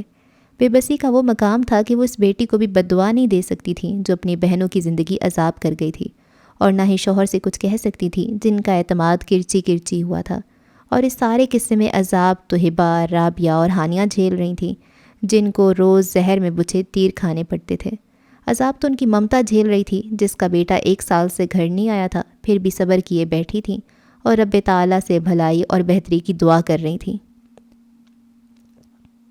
کیا ہوا؟ کچھ پریشان لگتے ہو؟ بھرجائی نے اس کے مضبوط شانے پہ ہاتھ رکھ کے انتہائی اپنائیت سے پوچھا۔ وہ آج ہی ویکینڈ پہ آفریدی حویلی چلا آیا تھا، لیکن سب کے درمیان ہوتے ہوئے بھی الجھا متفکر سا نظر آ رہا تھا۔ آپ کا وہم ہے۔ وہ بات کو مسکرا کر ٹالتے ہوئے اٹھنے لگا جب بھرجائی نے اسے ہاتھ پکڑ کر بیٹھے رہنے پر مجبور کر دیا تھا۔ ماں بہنوں کے وہم بے بنیاد نہیں ہوتے، تم کچھ چھپا رہے ہو۔ تمہارے لالا سائیں بھی تمہاری طرف سے بہت فکر مند ہے۔ کیا بات ہے، بتاتے کیوں نہیں؟ بھرجائی کے لہجے میں خفگی در آئی۔ بھرجائی، مجھے کیا پریشانی ہو سکتی ہے؟ وہ بات کو مزاح کے رنگ میں بدلتے ہوئے ان کی سمت پلٹا۔ تم کیا سمجھتے ہو، مجھے معلوم نہیں؟ انہوں نے رجب کے بالوں پہ ہاتھ پھیرا۔ وہ ان کی بات کا مفہوم سمجھ کر چپ ہو گیا۔ بیٹے کبھی ماؤں سے چھپ نہیں سکتے، تم کیسے چھپ سکتے ہو؟ تمہاری آنکھیں تمہارے دل کا آئینہ ہیں، اور اس آئینے میں آج کل اس کا عکس ابھر رہا ہے جو تمہارے دل کی حکمران بنی بیٹھی ہے۔ بولو، کون ہے وہ؟ بھرجائی تو سچ مچ اس کے دل میں جھانک رہی تھی۔ رجب نے نظر چکا لی۔ رجب، آخر کچھ کہتے کیوں نہیں ہو؟ کیا معاملہ ہے؟ کیوں اندر ہی اندر گھٹ رہے ہو؟ بھرجائی، میرے پاس کہنے کے لیے کچھ بھی نہیں۔ ہاں، یہ سچ ہے کہ وہ میرے دل کی حکمران بن چکی ہے، لیکن یہ بھی سچ ہے کہ وہ مجھ سے نفرت کرتی ہے، اور آپ جانتی ہیں جب حکمران رعایا سے نفرت کرنے لگے اس کا انجام تباہی و بربادی کے علاوہ کچھ نہیں ہوتا۔ شاید میرا دل بھی تباہی کے دہانے پہ پہنچ چکا ہے۔ اللہ نہ کرے، کیسی منحوس بات منہ سے نکال رہے ہو؟ انہوں نے دل تھام لیا تھا۔ تو اور کیا کروں بھرجائی، میں بے بس ہو چکا ہوں، میرے سب اختیار ختم ہو چکے ہیں۔ میں سچ کہہ رہا ہوں بھرجائی، میں ہار چکا ہوں اس کے سامنے۔ وہ کہتے کہتے انتہائی اضطراب کے عالم میں اپنے بالوں میں ہاتھ پھنسا چکا تھا۔ ہبا کا رویہ دیکھ کر وہ اتنے دنوں سے سچ مچ بہت منتشر اور مضطرب سا رہنے لگا تھا۔ اسے سمجھ نہ آ رہا تھا کہ ہبا الہی کا دل اپنی طرف سے صاف کر کے اسے اپنے دل کا حال کیسے بتائے کہ وہ یقین بھی کر لے۔ اسی اضطراب میں وہ اٹھ کر چلا گیا، لیکن اپنا موبائل صوفے پہ ہی بھول گیا تھا، اور اس کی یہی بھول ذریعہ آفریدی کے ہاتھ لگ گئی۔ وہ ابھی زمینوں سے لوٹے تھے اور ریلیکس ہونے کی غرض سے صوفے کی بیک سے پشت ٹکا کر بیٹھے تو اچانک ہی آس پاس موبائل کی رنگ سنائی دینے لگی۔ انہوں نے آگے پیچھے دیکھا، پھر کشن کے قریب رجب کا موبائل نظر آ گیا۔ آفاق کا نام جگمگا رہا تھا۔ ہیلو رجب، تم بغیر بتائے گاؤں چلے گئے؟ آفاق کے لہجے میں خفگی تھی۔ تمہیں کافی ڈھونڈا لیکن تم ملے ہی نہیں۔ ذریعہ آفریدی دلچسپی سے مسکراہٹ روک کر بولے، کون؟ لالا سائیں کیسے ہیں آپ؟ آفاق فوراً سنبھل گیا۔ اللہ کا شکر ہے، تم سناؤ کیسے ہو؟ گاؤں ہی آ جاتے۔ دل تو چاہ رہا تھا، لیکن ماما کی وجہ سے میرا گھر سے نکلنا مشکل ہو جاتا ہے۔ آفاق کی ماما بلڈ پریشر کی اور نفسیاتی مریضہ تھیں، اسے ہمہ وقت اپنی ماما کی دیکھ بھال کے لیے گھر رہنا پڑتا تھا۔ اور سناؤ، کیا کر رہے ہو آج کل؟ ذریعہ آفریدی سنجیدہ ہو چکے تھے۔ چند منٹ کی گفتگو کے بعد کال بند ہوئی اور وہ موبائل صوفے پہ دوبارہ رکھنے والے تھے جب نظر موبائل کی اسکرین سے ٹکرا گئی۔ موبائل کی اسکرین وال پہ کسی لڑکی کی تصویر تھی، اور اس تصویر سے اندازہ ہو رہا تھا کہ یہ نیچرل تصویر ہے، اور اسی نیچرل پن کے احساس سے متجسس ہو کر انہوں نے پکچرز فائل اوپن کی اور اس پکچر کی ڈیٹیل نکالی۔ ہبا آفریدی، یکدم ان کو جھٹکا لگا تھا۔ وہ اپنی جگہ سے کھڑے ہو گئے۔ انہوں نے اس تصویر کو دوبارہ سہ بارہ دیکھا، لیکن ہبا آفریدی والی الجھن دور نہ ہوئی۔ آخر کون تھی وہ لڑکی جو ہبا آفریدی بھی بن چکی تھی اور وہ ابھی تک لا علم تھے؟ کہیں رجب نے کسی سے شادی یا نکاح وغیرہ تو؟ اس خیال کے آتی ہی ذہن میں ایک جھماکا ہوا تھا۔ سوچ کی پرواز کہیں سے کہیں جا پہنچی اور وہ حیرت سے گنگ بس دیکھے جا رہے تھے۔ پتر، یہاں کیوں کھڑے ہو؟ زمینوں سے کب آئے؟ گلجانی تسبیح کے دانے گراتی اندر داخل ہوئیں تو ذریعہ آفریدی کو تنہا کھڑے دیکھ کر حیران ہوئیں۔ انہوں نے خالی نظروں سے گلجانی کو دیکھا تو گلجانی کوئی غیر معمولی بات محسوس کر کے ٹھٹک گئیں۔ پتر، خیر تو ہے؟ دل ہول رہا تھا، اس لیے قدرے آہستگی سے استفسار کیا۔ ہاں جی خیریت ہے، آپ بیٹھے، سب خیریت ہے، ہم ابھی آتے ہیں، آپ بیٹھیں۔ وہ بے ربط سا بولتے ہوئے موبائل سمیت ڈرائنگ روم سے نکل گئے تھے۔ تھوڑی دیر بعد رجب اپنا موبائل ڈھونڈتا ہوا پورے ڈرائنگ روم کو الٹ پلٹ کر چکا تھا، مگر موبائل مل کے نہیں دیا تھا۔ جی لالا سائیں، آپ نے مجھے بلایا تھا؟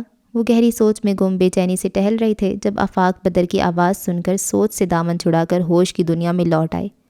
ہاں آؤ بیٹھو، کیسے ہو؟ انہوں نے خود بھی صوفے کی سمت قدم بڑھاتے ہوئے اسے بیٹھنے کا اشارہ کیا۔ جی ٹھیک ہوں، سب خیریت تو ہے نا؟ رجب کہاں ہے؟ وہ پورچ میں دیکھ چکا تھا کہ رجب کی گاڑی غائب ہے، اس لیے تشویش ہو رہی تھی۔ سب خیریت ہے یا نہیں یہ تو تم بتاؤ گے، البتہ رجب اس وقت گاؤں میں بالکل ٹھیک ٹھاک ہے۔ ان کی مشکوک انداز اور مبہم باتوں سے آفاق اندر ہی اندر گھبرا رہا تھا کہ نہ جانے کیا مسئلہ ہو گیا۔ کیا بات ہے، تم سوچ میں پڑ گئے ہو؟ انہوں نے ہی اسے چونکایا۔ نہیں ایسی کوئی بات نہیں ہے، آپ کہیے میں سن رہا ہوں۔ وہ اپنے حواس، تاثرات اور انداز نشست درست کرتے ہوئے پوری طرح متوجہ ہوا۔ آفاق، اولاد بڑی ہو یا چھوٹی، ماں باپ سے ان کی حرکتیں ڈکی چھپی نہیں رہتی، نہ بچپن میں نہ جوانی میں، کیونکہ ماں باپ کے ہاتھوں کا لمس اور اولاد کی حرکتوں کے انداز ایک دوسرے میں رچے بسے ہوتے ہیں۔ میں نے 2 ماہ کے رجب کو ان ہاتھوں سے پالا ہے، میرے لیے وہ ابھی بھی بچہ ہے، لیکن حقیقتاً دیکھا جائے تو وہ بچہ نہیں رہا، اور کوئی بھی مکمل مرد عورت کے وجود سے نظر نہیں چرا سکتا۔ وہ بھی نہیں چرا سکا۔ جب سے اس نے کالج یونیورسٹی میں قدم رکھا ہے، ہزاروں لڑکیوں سے تعلقات رکھ چکا ہے۔ وہ سمجھتے ہیں لالا سائیں گاؤں میں ہوتے ہیں، اس لیے کچھ نہیں جانتے، لیکن وہ یہ نہیں جانتے کہ اولاد سے اتنی آسانی سے بے نیاز نہیں ہوا جا سکتا۔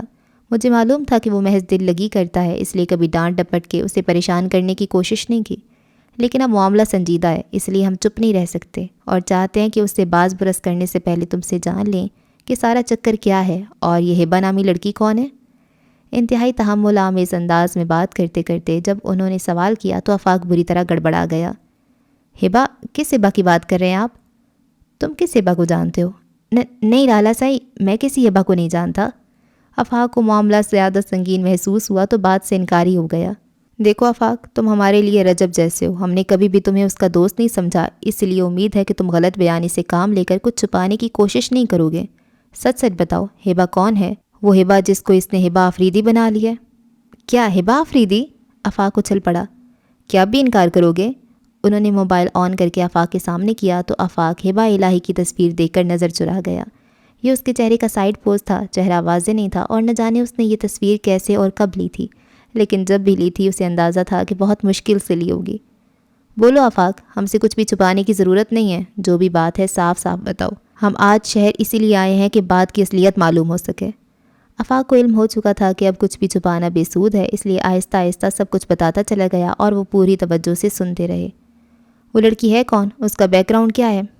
لالا سائیں، وہ مڈل کلاس سے تعلق رکھتی ہے، اس کے والد صاحب شاید واپٹا کے شعبے سے وابستہ ہیں، کافی اچھے اور شریف لوگ ہیں، اور یہی وجہ ہے کہ وہ رجب کو پسند نہیں کرتی، اور رجب یک طرفہ دیوانگی میں اس انتہا کو پہنچ چکا ہے کہ اسے ہبہ الہی کی بجائے ہبہ آفریدی لکھنے لگا ہے۔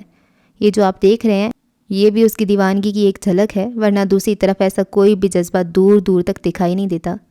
آفاق نے ہر مسئلہ سلجھا کر ان کے سامنے رکھ دیا تھا اور ان سے اجازت لے کر چلا گیا، لیکن وہ نہ جانے کہاں سے کہاں جا پہنچے تھے۔ ان کے خیالات اور جذبات عجیب سی کشمکش کا شکار تھے۔ انسان جذبات کے بھنور میں الجھ جائے تو اس سے نکلنا مشکل ترین مرحلہ بن جاتا ہے۔ وہ بھی اپنے جذبات کے بھنور میں الجھ گیا تھا، کبھی اپنے آپ کو سرزنش کرنے لگتا، اپنے آپ کو باز رکھنے کی کوششیں کرتا، اور کبھی اپنے آپ کو سر پر دوڑتے ہوئے منمانی کر گزرنے پہ اکساتا تھا، لیکن اسے یہ بھی احساس تھا کہ منمانی سے وہ اور بھی روٹھ جائے گی، مشتعل ہو جائے گی، اور وہ اسے مشتعل نہیں کرنا چاہتا تھا، اس لیے دل پہ جبر کیے رہتا، لیکن اس کے دل سے کدورت نکلنے کی کوشش وہ اب بھی کرتا تھا۔ گاؤں سے واپسی پہ وہ عہد کر کے آیا تھا کہ ہبہ سے معافی مانگ کر ہمیشہ کے لیے اس سے نظر چرا لے گا، بھول جائے گا کہ وہ اس کے آس پاس ہوتی ہے، مگن ہو جائے گا کسی اور دنیا میں۔ لیکن معاملہ یہاں بھی الٹ ہو گیا تھا۔ تقدیر اس کی جلد بازی کو ایک اور امتحان میں مبتلا کر گئی تھی۔ اس روز بھی ہبہ بس اسٹاپ پہ کھڑی وین کا انتظار کر رہی تھی جب وہ گاڑی سے اتر کر اس کے قریب آ گیا تھا۔ ہبہ، میں جانتا ہوں آپ کو میری بات سننا بھی گوارا نہیں، لیکن پھر بھی ریکویسٹ کرتا ہوں کہ آپ میری بات صرف آخری دفعہ سن لیں۔ وہ اس کے سامنے نظر جھکائے کھڑا تھا۔ دیکھیے مسٹر رجب آفریدی، اس وقت میری وین آنے والی ہے، پلیز آپ مجھے پریشان مت کریں، چلے جائیں یہاں سے پلیز۔ وہ دبے لہجے میں بولتی بھی اپنا غصہ بھی دبا رہی تھی۔ لیکن جب تک آپ کہیں بیٹھ کر میری بات نہیں سنیں گی اور مجھے صفائی کا موقع نہیں دیں گی، میں کہیں نہیں جاؤں گا۔ یعنی آپ مجھے رسوا کرنے کا ارادہ کر چکے ہیں اور اپنے ارادے پر عمل کر کے ہی رہیں گے؟ نہیں پلیز بلیو می، میں ایسا کچھ بھی نہیں چاہتا، آپ کی عزت مجھے خود سے بھی زیادہ عزیز ہے، لیکن اس روز جو کچھ آپ نے میرے کلاس روم میں آ کر کہا، اور پلیز اسٹاپ اٹ، مجھے کوئی بات نہیں سنی، چلے جائیں یہاں سے ورنہ لوگوں کو اکٹھا کر لوں گی۔ اس کے اس قدر سخت تیور اور جارحانہ انداز سے اس کے حوصلے پست ہونے لگے تھے۔ وہ بے بسی سے دیکھنے لگا کہ اب کیا کرے۔ ہبہ، ایک بار آپ مجھے اپنی صفائی میں کچھ کہنے کا موقع تو دیں۔ میں تم جیسے آدمی کو دیکھنا پسند نہیں کرتی، تم چاہتے ہو کہ میں بات سنوں؟ ہاں، وہ کہہ کر آگے بڑھنے لگی۔ ایک بے اختیاری کے عالم میں رجب آفریدی نے اس کا ہاتھ پکڑ لیا۔ ہبہ کی پوری ہستی جھنجھنا اٹھی۔ ہبہ، آپ رجب آفریدی کی زندگی ہیں، اور زندگی کے لیے انسان کیا کچھ کر سکتا ہے یہ آپ بخوبی جانتی ہوں گی۔ آہستگی سے کہتا وہ اس کا ہاتھ چھوڑ چکا تھا، لیکن 2 منٹ پہلے رکنے والی وین میں بیٹھے غفار الہی اس منظر کو دیکھ چکے تھے۔ گھر کے در و دیوار پہ موت کا سا سناٹا طاری تھا۔ وحشت گھر کے اندر باہر رقص کرتی پھر رہی تھی۔ اعتماد کا وجود دھجی دھجی ہوا تھا۔ اعتماد کی ڈور ٹوٹی تھی۔ کیا یہ کسی موت سے کم تھا؟ اور ہبا، وہ تو جیسے پتھر کا مجسمہ بنی بیٹھی تھی۔ اس کے ذہن پہ صرف اور صرف رجب آفریدی کا عکس جمع ہوا تھا، بس وہی نظر آ رہا تھا۔ اور غفار الہی تو جیسے اپنی تمام عزت کی جمع پونجی لٹا کر خود خاک کا ڈھیر بنے بیٹھے تھے۔ جو کر سکتے تھے کر چکے تھے، اب ان کے پاس خاموشی کے سوا کچھ نہیں رہ گیا تھا۔ لیکن اس خاموشی میں ایک کنکر گرا جو انہیں عجیب سے فیصلے پہ آمادہ کر گیا تھا۔ ہم لوگ آپ سے رشتہ جوڑنا چاہتے ہیں۔ آپ اپنی بڑی بیٹی کہاں سے آئے ہو؟ غفار علی بہت سرد و سپاٹ انداز میں پوچھ رہے تھے۔ ہمارا تعلق پشاور سے ہے۔ رجب آفریدی چھوٹا بھائی ہے ہمارا، ہبا کے ساتھ ہی یونیورسٹی میں پڑھتا ہے۔ ہبا جانتی ہے اسے۔ زریاب آفریدی کو نہیں معلوم تھا کہ اپنے بھائی کی محبت میں وہ اس کی محبت تو مانگنے آ گئے ہیں، لیکن محبت مانگتے مانگتے کبھی کبھی عذاب بھی حصے میں آ جاتے ہیں۔ شادی کب کرنا چاہتے ہو؟ اب کی بار زریاب آفریدی بری طرح چونکے اور سامنے بیٹھے غفار الہی کی دماغی حالت پہ شبہ ہوا تھا، جو غیر معمولی باتیں کر رہے تھے۔ جب آپ مناسب سمجھیں ہم بارات لے آئیں گے۔ جمعہ کو آ جانا، رخصتی ہو جائے گی۔ وہ کہہ کر اٹھ گئے اور زریاب آفریدی کو ساکت و سامت چھوڑ گئے۔ وہ گنگ بیٹھے تھے۔ انہیں یقین نہیں آیا تھا کہ ایسا فیصلہ ایک سگا باپ اپنی بیٹی کے لیے کر سکتا ہے، وہ بھی ایسا باپ جو مکمل ہوش و حواس میں ہو۔ وہ وہاں سے الجھے واپس آئے تھے۔ ورجائی اور گلجانی کو رجب کی پسند دیکھنے اور مثبت جواب ملنے کا بے چینی سے انتظار تھا۔ جیسے زریاب آفریدی نے آ کر اطلاع دی، وہ خوشی سے جھوم اٹھی، اور جب اس خبر نے رجب کے کانوں تک رسائی حاصل کی تو وہ پتھرا گیا۔ لالا سائیں، یہ کیسے؟ پگلے، تو ہم سے یہی معاملہ چھپا رہا تھا نا؟ انہوں نے اسے سینے سے لگاتے ہوئے کہا۔ لیکن لالا سائیں، وہ بے یقینی سے کچھ بول ہی نہیں پا رہا تھا۔ بس اب دلہن گھر لانے کی تیاری کر، دن بہت کم رہ گئے ہیں۔ وہ اس کا کندھا تھپک کر چلے گئے تو بھرجائی نے گھیر لیا، پھر گلجانی واری صدقے جانے لگیں، اور وہ سب کچھ چھوڑ کر حیران پریشان سا سیدھا آفاق کے پاس آ گیا، اور آفاق بھی اس خبر سے متعجب سا رہ گیا۔ اسے بھی یقین نہیں آیا تھا، مگر یہی حقیقت تھی۔ انسان جس کام کے ہو جانے کی امید ہی نہ رکھتا ہو، جس چیز کی اسے توقع ہی نہ ہو جائے تو وہ یقین اور بے یقینی کے درمیان ڈولتا رہتا ہے۔ اسے خواب سے حقیقت تک سفر طے ہو جانا ایک فسانہ لگنے لگتا ہے، اور وہ بھی چپ چاپ اس فسانے کو دیکھ رہا تھا۔ ہبا الہی آج ہبا آفریدی کے روپ میں سر تاپا سجی سنوری اس کے پہلو میں بیٹھی تھی۔ شادی مبارک ہو۔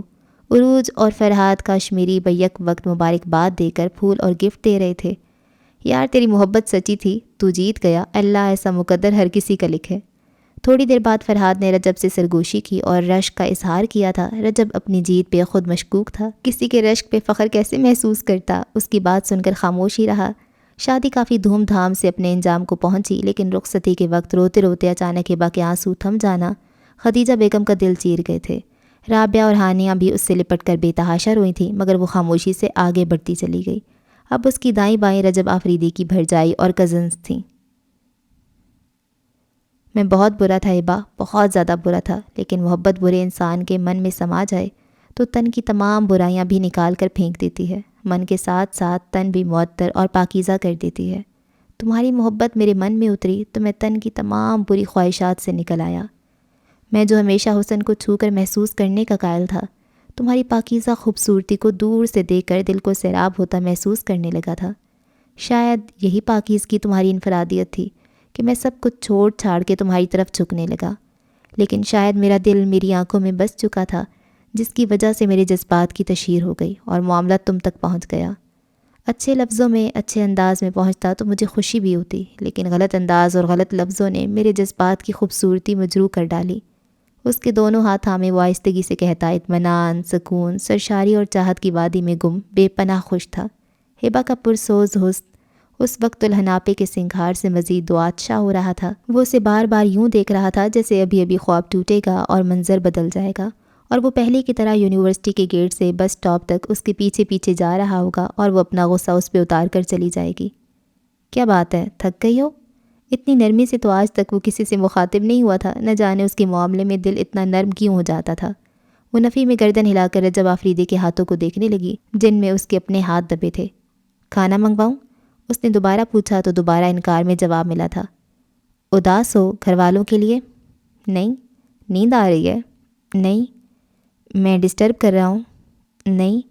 ہر جواب میں نہیں سن کر وہ دلچسپی سے سوال کر رہا تھا، اور آخری سوال کے جواب میں یکدم کہکا لگا کر ہنس پڑا تھا۔ یعنی میں ڈسٹرب کر بھی لوں تو تم نہیں میں جواب دو گی یار، اس سے اچھی بات تو کوئی ہو ہی نہیں سکتی۔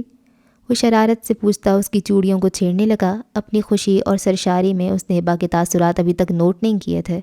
اگر ایک بار کر لیتا تو پھر ساری خوشی اور سرشاری رخصت ہو جاتی اور وہ بھول جاتا کہ اس نے ہبا الہی کو حاصل کر لیا ہے، بلکہ یہ یاد رکھتا کہ کسی کو حاصل کر کے بھی نہ کر پانا کیسا ہوتا ہے، لاحاصل کی اذیت کیسی ہوتی ہے، جو موجود بھی ہو اور بظاہر حاصل بھی ہو، لیکن وہ ایسی ذہانت سے بے خبر رات کی مدہوش خوبصورتی میں ڈوبا کسی اور دنیا کی سیر کر رہا تھا۔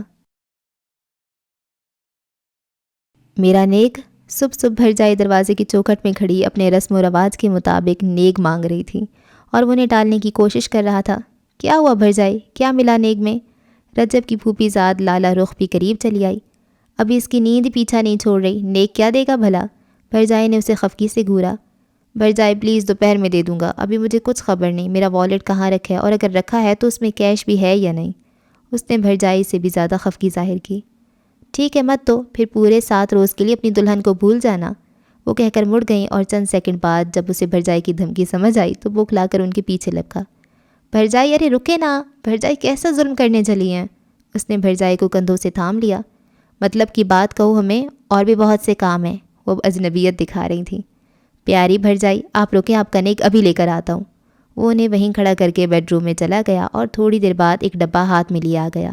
یہ رہا آپ کا نیک، اس نے خفگی سے کہا، چہرہ بھی خفا خفا نظر آ رہا تھا۔ انتہائی بھاری موٹے موٹے سونے کے کنگن بے حد خوبصورت تھے۔ بھر جائی کو یقین نہ آیا کہ لاپرواہ سا رجب آفریدی ان کے نیک کے لیے پہلے سے انتظام کیے ہوئے تھا۔ جیتے رہو، اللہ تجھے لاکھوں خوشیاں دے اور تیری جوڑی سلامت رکھے۔ اس کے ماتھے پہ پیار کرتے ہوئے انہیں احساس ہوا کہ وہی ان کا بیٹا ہے۔ آج تک رجب کے ہوتے ہوئے انہوں نے اولاد کی کمی محسوس نہیں کی تھی، نہ ہی کبھی اللہ سے شکوہ کیا تھا کہ ان کی گود کیوں خالی رکھی۔ شاید انہیں رجب کی صورت میں بیٹا نظر آتا تھا۔ اب میری دلہن میرے پاس ہی رہے گی نا، اس نے شرارت سے کہا تو وہ مسکراتی ہوئی چلی گئیں۔ شام کو ولیمہ کی رسم تھی۔ زریاب آفریدی نے بے شمار لوگوں کو انوائٹ کر رکھا تھا اور رجب نے بھی اپنے دوستوں کو فیملی سمیت مدعو کیا ہوا تھا۔ پورا دن ہبا کمرے میں لڑکیوں کے درمیان بیٹھی رہی۔ گاؤں کی عورتیں کافی اشتیاق سے آفریدیوں کی چھوٹی بہو دیکھنے آ رہی تھیں۔ سب کو دلہن بہت پسند آئی تھی، مگر دلہن کے چہرے پر مسکراہٹ کی کمی بھی سب کو محسوس ہوئی تھی اور یہ کمی بھر جائے بھی محسوس کر چکی تھی۔ رجب ادھر آؤ، انہوں نے اپنے جاننے والوں کے ساتھ باتوں میں مصروف رجب کو قریب بلا لیا۔ جی بھر جائے خیریت؟ وہ ان کے چہرے پر تفکرات کے بادل منڈلاتے دیکھ چکا تھا۔ تمہارا اپنی دلہن سے جھگڑا تو نہیں ہوا؟ نہیں ایسی تو کوئی بات نہیں ہوئی، کیوں؟ آپ کو ایسا کیوں لگا؟ وہ سر نفی میں ہلاتے ہوئے بولا، بس مجھے لگا کہ دلہن خوش نہیں لگ رہی، صبح سے چپ چاپ ہاتھ پہ ہاتھ دھرے بیٹھی ہے، کچھ کھانا وغیرہ بھی نہیں کھایا اور اس کے گھر والے بھی ابھی تک نہیں آئے، کوئی مسئلہ تو نہیں؟ ارے بھر جائے کیوں پریشان ہوتی ہیں، سب کچھ ٹھیک ٹھاک ہے۔ جہاں تک اس کی چپ اور خوش لگنے کی بات ہے تو آپ خود ذرا سوچیں، ایک دم سے جب کوئی اپنوں سے جدا ہو کر ایک نئی اور اجنبی جگہ پہ آتا ہے تو وہ خوش کیسے لگ سکتا ہے؟ اور چپ تو اس نے ہونا ہی ہے۔ یہ جو ڈھیر ساری خواتین اس کے پاس بیٹھی ہیں، کیا وہ ان کی زبان سمجھتی ہے؟ رجب نے ڈرائنگ روم میں بیٹھی عورتوں کے جمگھٹے میں خاموش سی ہبا کو والہانہ نظروں سے دیکھتے ہوئے بھر جائی کو سمجھایا۔ مجبوراً بھر جائی کو اس کی بات سے متفق ہونا ہی پڑا۔ ایک بات سنو، وہ جاتے جاتے دوبارہ مڑ آئیں اور رجب کے کندھے پہ ہاتھ رکھا۔ جی سنائیے۔ وہ نظروں کا زاویہ بدل چکا تھا۔ کتنا پیار کرتے ہو اس سے؟ ان کے انداز میں سنجیدہ سی شرارت تھی۔ اتنا پیار کہ مر جاؤں تو بھی اسی کا نام۔ اللہ نہ کرے، کیسی منحوس باتیں کرتے ہو، کتنی اچھی بات پوچھی تھی لیکن تم نے تو دل دی دہلا کے رکھ دیا ہے۔ بھر جائی نے دہل کے اس کی بات کاٹ دی، لہجے میں خوف سے مٹایا۔ میرا مطلب تھا کہ اتنا پیار کرتا ہوں کہ دل چاہ رہا ہے سب عورتوں کو ہٹا کر خود اس کے سامنے جا کر بیٹھ جاؤں اور اسے دیر تک دیکھتا رہوں۔ وہ ان کا دل بہلانے کے لیے بات بدل گیا۔ وہ مسکرا کر اس کے سر پہ چپت لگا چکی تھی۔ وہ ہنستا ہوا دوبارہ مردوں کے لیے مخصوص کیے حصے کی سمت بڑھ گیا، مگر شام کو اس کی ساری خوشی اور سرشاری ہوا ہو گئی۔ ہبا، تمہاری امی بابا اور سسٹرز ابھی تک نہیں آئیں، لالا سائی انتظار کر رہے ہیں۔ وہ ولیمہ کے لیے دلہن بنی ہبا کے پاس اسٹیج پر اس کے برابر بیٹھا تشویش کا اظہار کر رہا تھا۔ وہ نہیں آئیں گے، انتہائی سرد لہجے میں انتہائی مختصر جملہ۔ رجب نے چونک کے دیکھا۔ کیوں، کیا ہوا؟ اس کے استفسار کے باوجود وہ خاموش رہی۔ ہبا میں کیا پوچھ رہا ہوں، وہ کیوں نہیں آئیں گے؟ اس کیوں کا جواب سریعام مت پوچھو رجب آفریدی، بہت اذیت اٹھاؤ گے، اس نے کہتے ہوئے جن نظروں سے رجب کو دیکھا اسے اپنی محبت کا شفاف فلک تاریک ہوتا نظر آیا تھا۔ اسے لگا آج بھی اس کے سامنے ہبا الہی بیٹھی ہے، ہبا آفریدی نہیں۔ لیکن کچھ وجہ بھی تو معلوم ہو، وہ کیوں نہیں آ رہے؟ اگر ہم سے کچھ غلطی ہوئی ہے، کوئی بھول ہوئی ہے تو ہم معافی بھی مانگ لیں گے۔ ذریعہ آفریدی ہبا کے قریب کھڑے نہ جانے کیا کیا کہہ رہے تھے، مگر رجب کا دماغ معوف ہوتا جا رہا تھا۔ وہ جان چکا تھا کہ ہبا کے دل میں اس کے لیے اس وقت کیا ہے اور آئندہ کیا ہوگا۔ وجہ اب مٹ نہیں سکتی اور معافی سے کچھ حاصل نہیں ہوگا، اس لیے آپ لوگ اپنے احساسات کی طرف دھیان دیں، کسی اور کی فکر مت کریں۔ ہبا کا لہجہ، اس کا انداز، اس کی باتیں عجیب سی تھیں۔ ذریعہ آفریدی بھی الجھ کر رہ گئے۔ لیکن بیٹا تم جان سکتی ہو ولیمہ کی رسم میں اگر دلہن کے گھر والے شریک نہ ہوں تو لوگ کیسی کیسی باتیں کریں گے۔ ہاں، کیسی کیسی باتیں نہیں کریں گے، صرف اتنا کہیں گے کہ لڑکی بد کردار تھی جو ماں باپ نے بوجھ کی طرح سر سے اتار پھینکی ہے، یا پھر لاوارث ہے، اس کے آگے پیچھے کوئی بھی نہیں ہے۔ اور میرا خیال ہے کہ لوگوں کا پہلا خیال درست ہے۔ میری بد کرداری کی وجہ سے ہی تو میرے ماں باپ نے مجھے یوں پھینکا۔ کیا آپ سوچ سکتے ہیں کہ کسی نیک پروین یا باکردار لڑکی کا باپ ہوش و حواس کے باوجود اس طرح بیاہ سکتا ہے؟ اس نے ذریعہ آفریدی کی آنکھوں میں دیکھ کر بے خوف و خطر کہا تھا، اور رجب کو یوں لگا وہ کسی پہاڑ کے ملبے تلے دبتا جا رہا ہو۔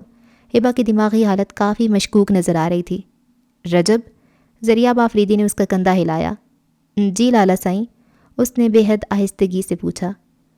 تم ہبا کو لے کر اوپر کمرے میں جاؤ اور ذرا آرام سے پوچھنے کی کوشش کرو کہ وہ لوگ کیوں نہیں آ رہے۔ لالا سائیں وہ نہیں بتائے گی۔ رجب کو احساس ہو چکا تھا کہ کہیں نہ کہیں کچھ غلط ہو گیا ہے۔ تم کوشش تو کرو، اور میرا خیال ہے کہ اس کی اپنی طبیعت بھی ٹھیک نہیں۔ ذریعہ آفریدی کے اصرار پہ اس نے ہبا کو اسٹیج سے اٹھنے کو کہا، مگر وہ اپنی جگہ پہ یوں بیٹھی رہی جیسے کبھی نہیں ہلے گی۔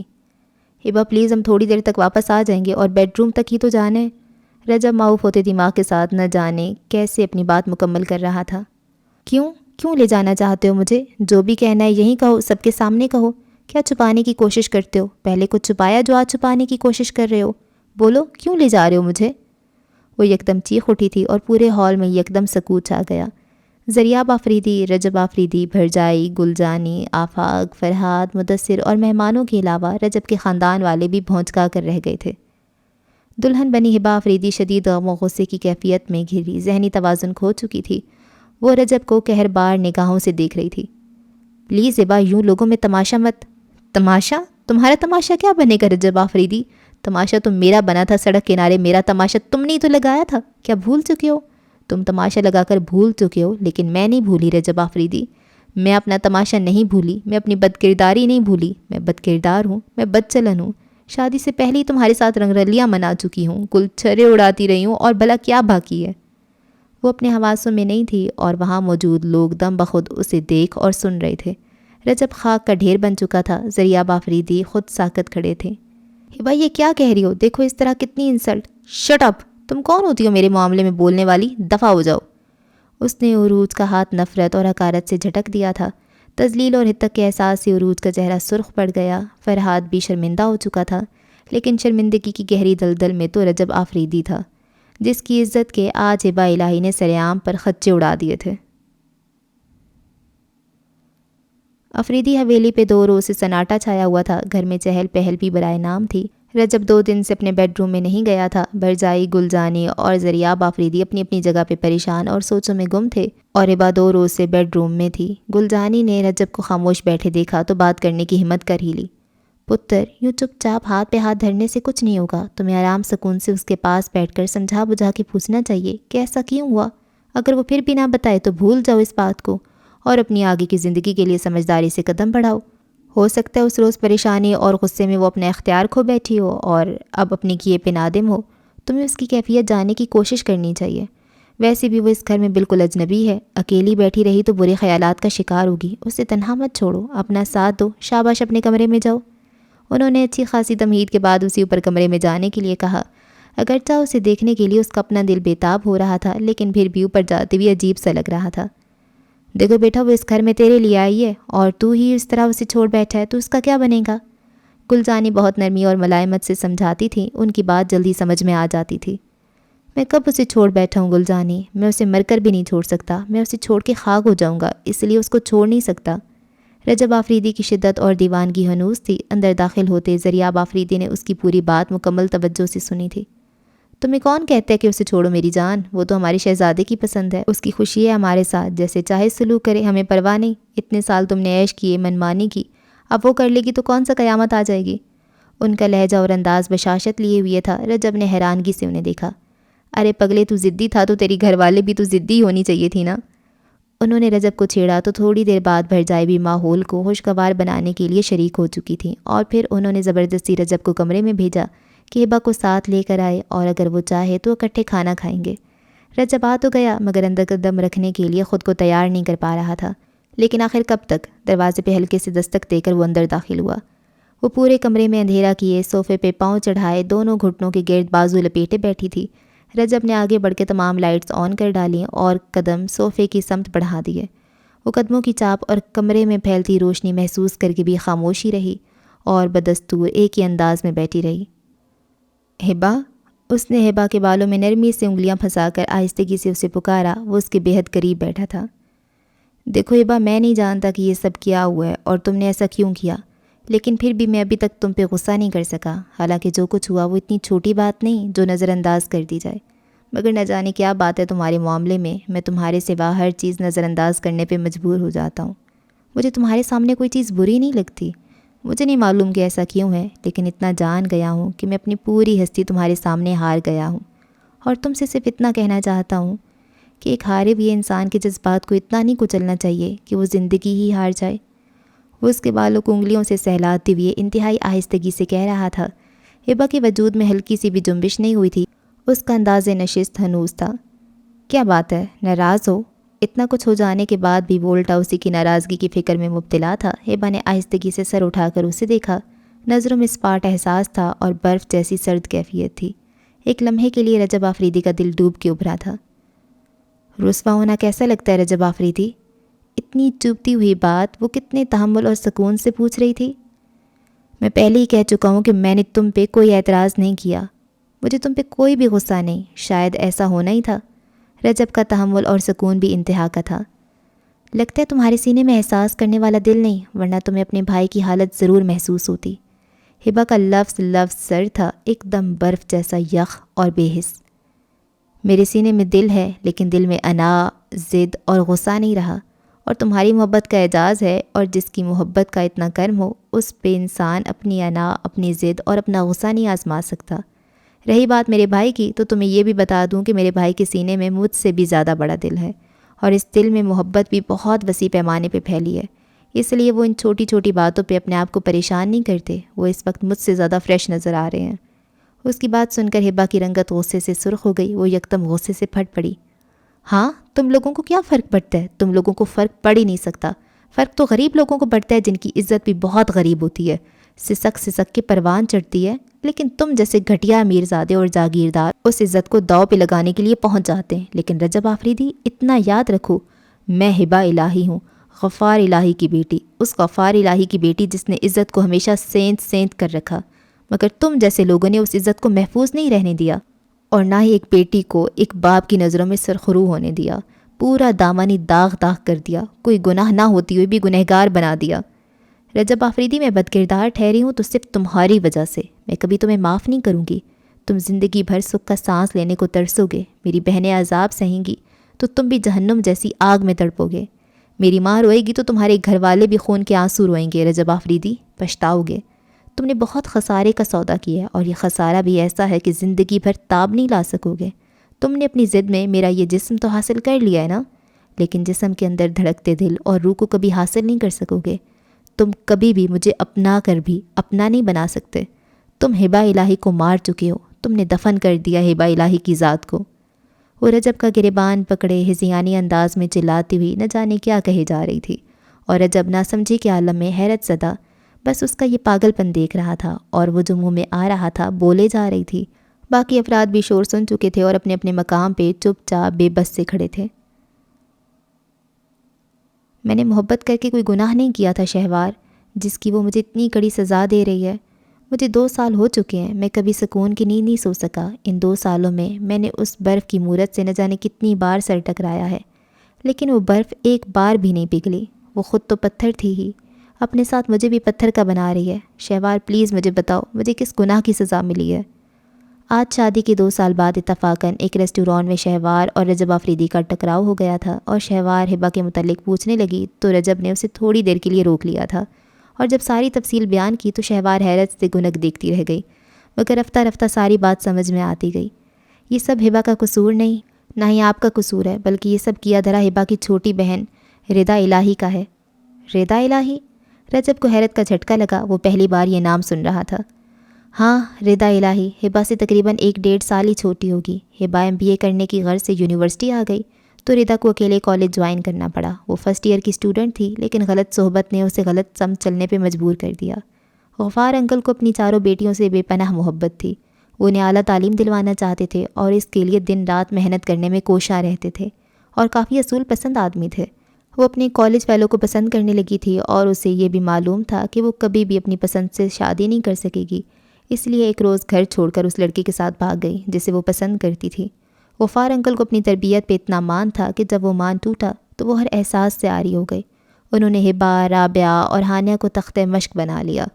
روحان جو سب بہنوں سے بڑا تھا، وہ بھی بہنوں سے متنفر ہو چکا تھا۔ لوگوں کی باتوں سے اس قدر تنگ آیا کہ یہ شہر ہی چھوڑ گیا۔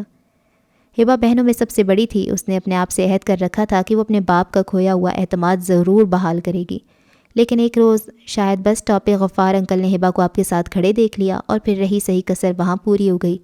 انہوں نے گھر آ کر ہبا کو بہت زیادہ ٹارچر کیا تھا۔ رابعہ اور ہانیہ نے روکنے کی کوشش کی تو انہوں نے ان دونوں کو بھی بہت زیادہ مارا۔ خدیجہ آنٹی گھر میں ایسی قیامت دے کر چپ ساتھ چکی تھی، اور انہی دنوں آپ کے لالا سائیں پروپوزل لے کر چلے گئے، اور شدید نفرت اور غصے کا مظاہرہ کرتے ہوئے غفار انکل نے فوراً حامی بھر لی۔ شاید آپ لوگوں کو یہ بات غیر معمولی نہیں لگی تھی، ورنہ کوئی بھی باپ اس طرح اپنی بیٹی کو رخصت نہیں کرتا۔ اور یہ بھی ایک حقیقت ہے کہ اپنے آنگن سے ہبا کی ڈولی نہیں، جنازہ اٹھا تھا، کیونکہ رخصتی کے وقت غفار انکل نے ہبا سے کہہ دیا تھا کہ آج سے ان کا ہبا سے ہر تعلق ختم ہو چکا ہے، نہ وہ کبھی اس سے ملیں گے اور نہ ہی وہ ان سے ملنے کی کوشش کرے گی۔ اگر ایسا ہوا تو وہ اپنے ساتھ ساتھ رابعہ اور ہانیہ کو بھی مار ڈالیں گے۔ اس طرح صرف آپ سے رشتہ جڑتے ہی ہبا کے باقی سارے رشتے ناطے سب سے ٹوٹ گئے۔ وہ گنہگار نہ ہوتی ہوئی بھی سزا کی لپیٹ میں آ چکی تھی۔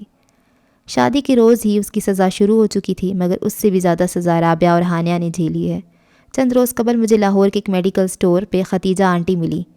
انہوں نے یہ ساری تفصیل بتائی تھی، اور یہ بھی کہ رابعہ اور ہانیہ کی تعلیم کا سلسلہ انہوں نے 2 سال پہلے ہی بند کروا دیا تھا، اور اب تو آئے روز وہ دونوں پہ ہاتھ اٹھاتے رہتے ہیں۔ ذرا سی بات ہوتی ہے وہ مارنا شروع کر دیتے ہیں، اور میرا خیال ہے کہ اتنی اذیت اور بے اعتباری جھیلنے کے بعد اگر ہبا کا رویہ آپ کے ساتھ اتنا سرد ہے تو یہ کوئی حیرت انگیز بات نہیں، کیونکہ ایسے حالات میں مضبوط سے مضبوط اعصاب کا مالک انسان بھی ایسا ہی سلوک کرتا ہے، اور یقیناً آپ کو اندازہ ہو چکا ہوگا کہ ہبا کہیں سے بھی غلطی پر نہیں، بلکہ غلطی آپ سے ہوئی تھی، جو اس طرح جلد بازی میں اسے بھی اذیت دے بیٹھے اور اپنی زندگی بھی مشکل میں ڈال لی۔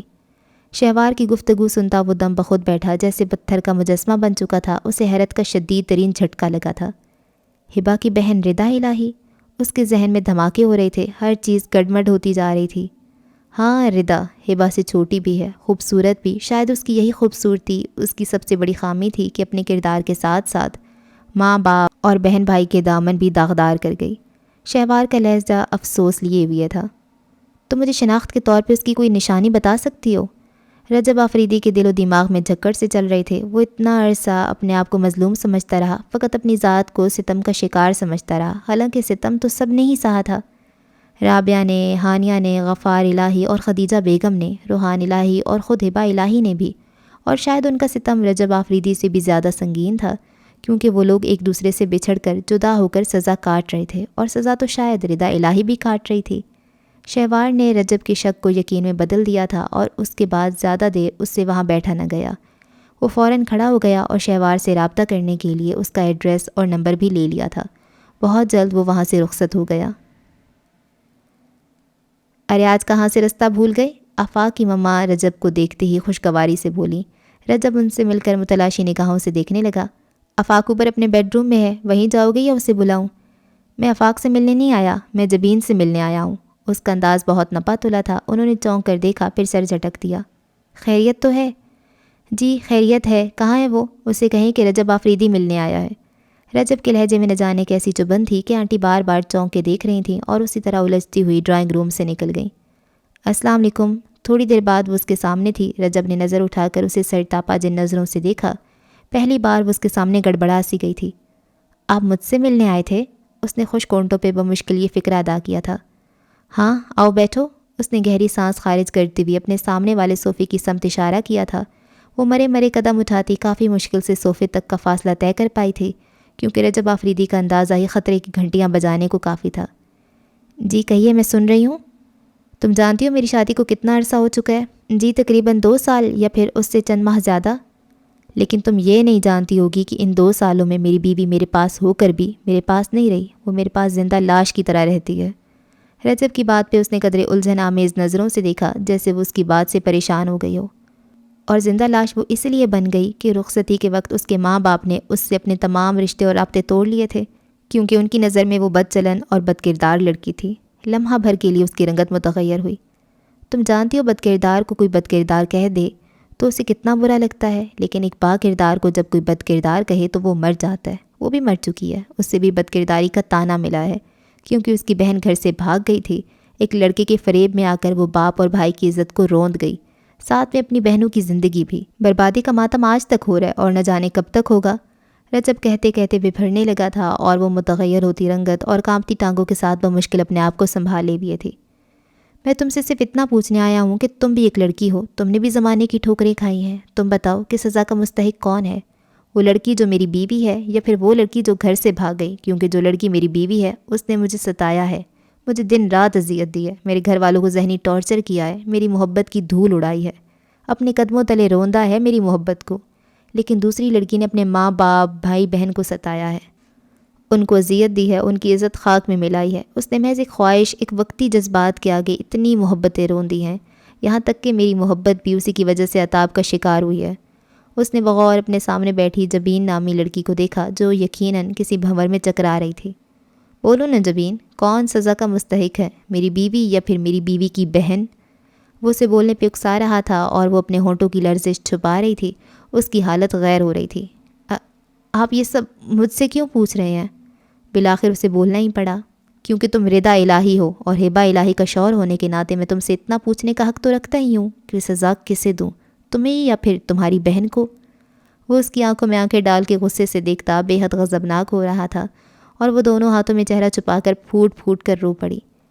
پلیز میرے سامنے یہ جذباتی سین ریئیکٹ کرنے کی کوئی ضرورت نہیں، مجھے صاف صاف بتاؤ تم کہاں کہاں کس کس کو دھوکہ دیتی آئی ہو، اور تم نے آفاق کے سامنے اتنے جھوٹ کیوں بولے؟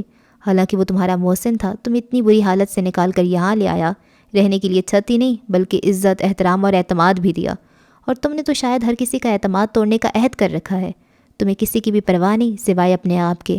تم نے اپنے ماں باپ اور بہن بھائیوں کا احساس نہیں کیا تھا، آفاق کا احساس تمہیں بھلا کیوں ہوگا؟ نہیں رجب بھائی، ایسا نہیں ہے، میں…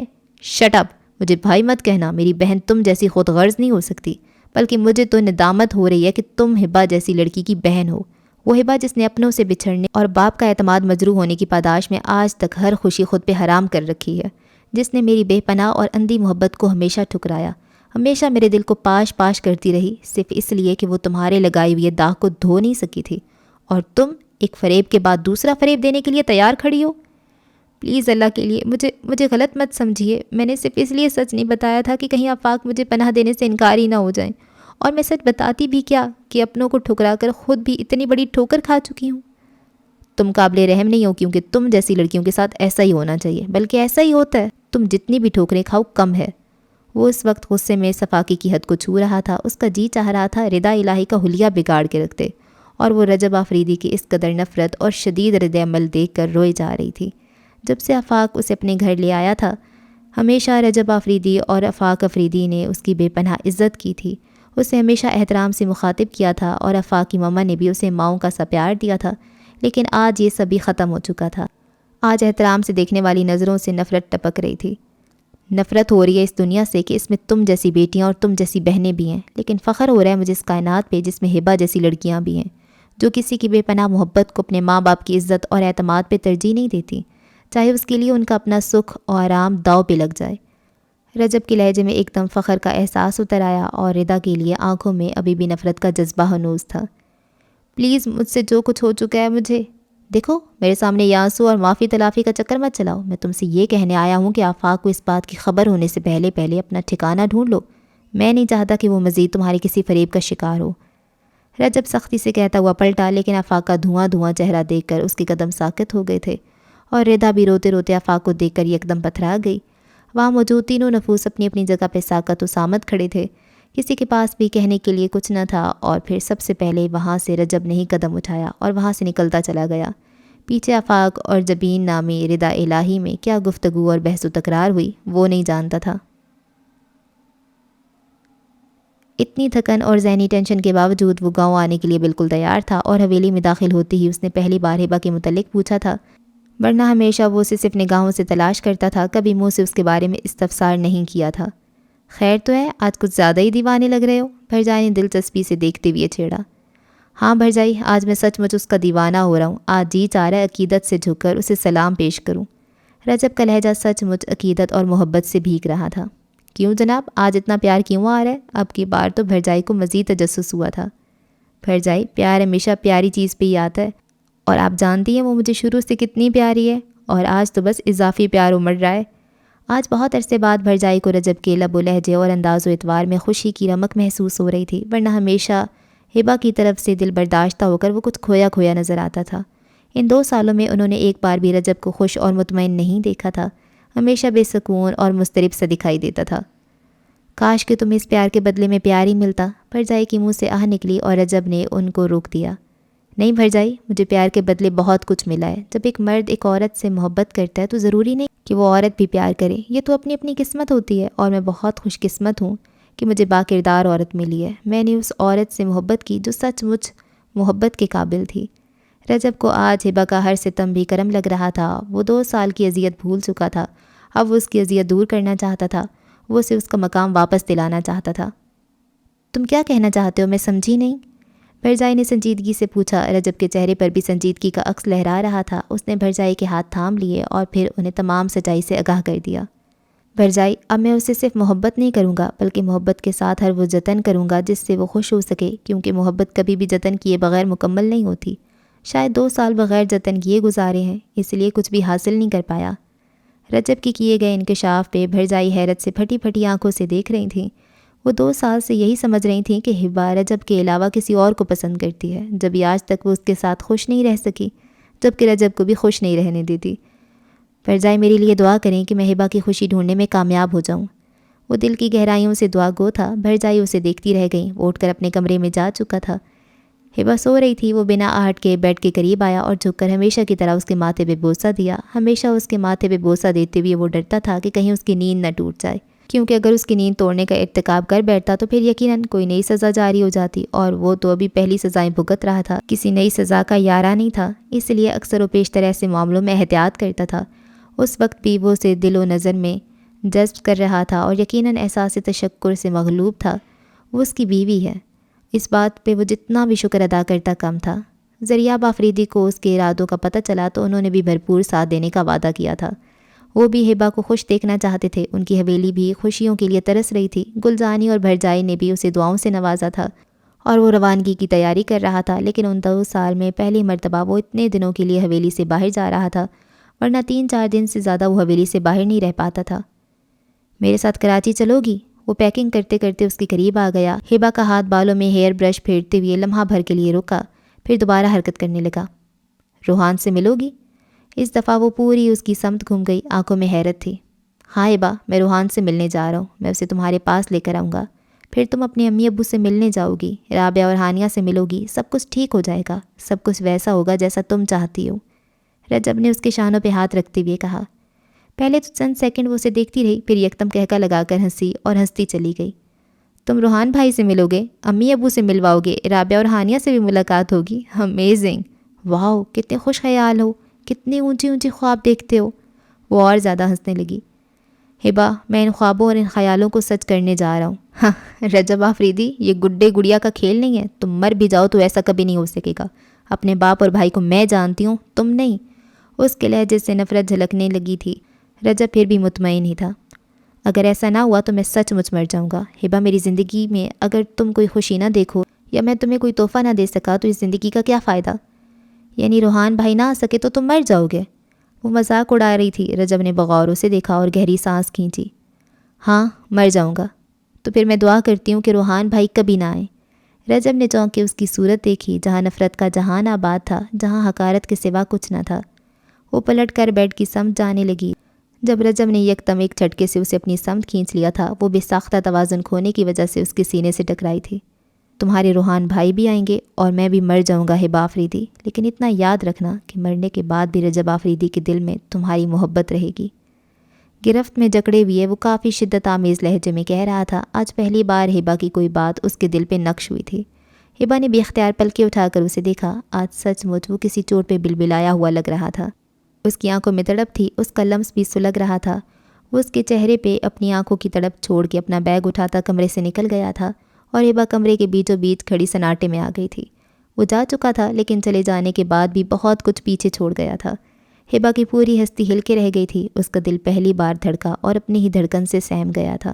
ہر آہٹ سے خوف آنے لگا تھا۔ نہ جانے کیا کیا احساسات اور جذبات تھے جو اس کے دل و دماغ میں نہیں، روح میں بھی سرایت کر گئے تھے۔ آج من کے آنگن میں رجب آفریدی کی آنکھوں کی تڑپ نے ایک اٹا پٹخ مچا دی تھی۔ ایک قیامت برپا ہونے کو تھی، اور شاید ایک جذبہ پیدا ہونے کو تیار تھا، ایسا جذبہ جس سے وہ قطعی طور پہ ناآشنا تھی۔ اسے سیڑھیاں اتر کر ڈرائنگ روم کی سمت آتے دیکھ کر بھر جائی اور گل جانے کی خوشی کا ٹھکانہ نہ رہا تھا۔ آج رجب کو گھر سے گئے ہوئے 5 دن ہو گئے تھے، لیکن ان 5 دنوں میں اس کی کمی نہ جانے کتنی مرتبہ محسوس ہو چکی تھی، لیکن وہ اس چیز کا اظہار نہیں کر سکتی تھی، اس لیے اظہار سے محتاجی کا سامنا ہوا تو اپنے آپ سے گھبرا کر وہ 2 سال سے سجائی گئی خلوت گاہ سے باہر نکل آئی تھی، جس پر ان لوگوں کو بے پناہ خوشی ہو رہی تھی۔ طبیعت ٹھیک ہے نا؟ گل جانی نے اس کا ہاتھ پکڑتے ہوئے کہا تھا۔ ہبا نے بے ساختہ چہرہ جھکا لیا۔ اسے ان کے محبت بھرے انداز اور اتنی اپنائیت سے ندامت ہونے لگی تھی۔ آج تک وہ ان لوگوں کے قریب نہیں آئی تھی اور نہ ہی ان کو اپنے قریب آنے دیا تھا، لیکن پھر بھی ان کے ماتھے پہ شکن تک نہ تھی۔ کیا بات ہے پتر، خیر تو ہے؟ گل جانی نے تشویش سے بھرجائی کو بھی دیکھا تھا۔ رجب کے لیے اداس ہو؟ انہوں نے مسکرا کر پوچھا۔ ہبا کی آنکھیں بھر بھر آئیں، دل الگ موم کی طرح پگھلا جا رہا تھا۔ ارے پگلی، آ جائے گا، تیرے لالا سائیں دوبارہ اسے فون کر چکے ہیں، کہتا ہے کہ جب تک اس کا کام مکمل نہیں ہوگا وہ واپس نہیں آئے گا، اور میرا خیال ہے اس کا کام بہت جلد ختم ہو جائے گا، وہ بھی تیرے بغیر نہ جانے کیسے دن گزار رہا ہوگا۔ بھرجائی نے قریب بیٹھ کر اس کا کندھا تھپکا تو ہبا یکدم پھوٹ پھوٹ کر رو پڑی۔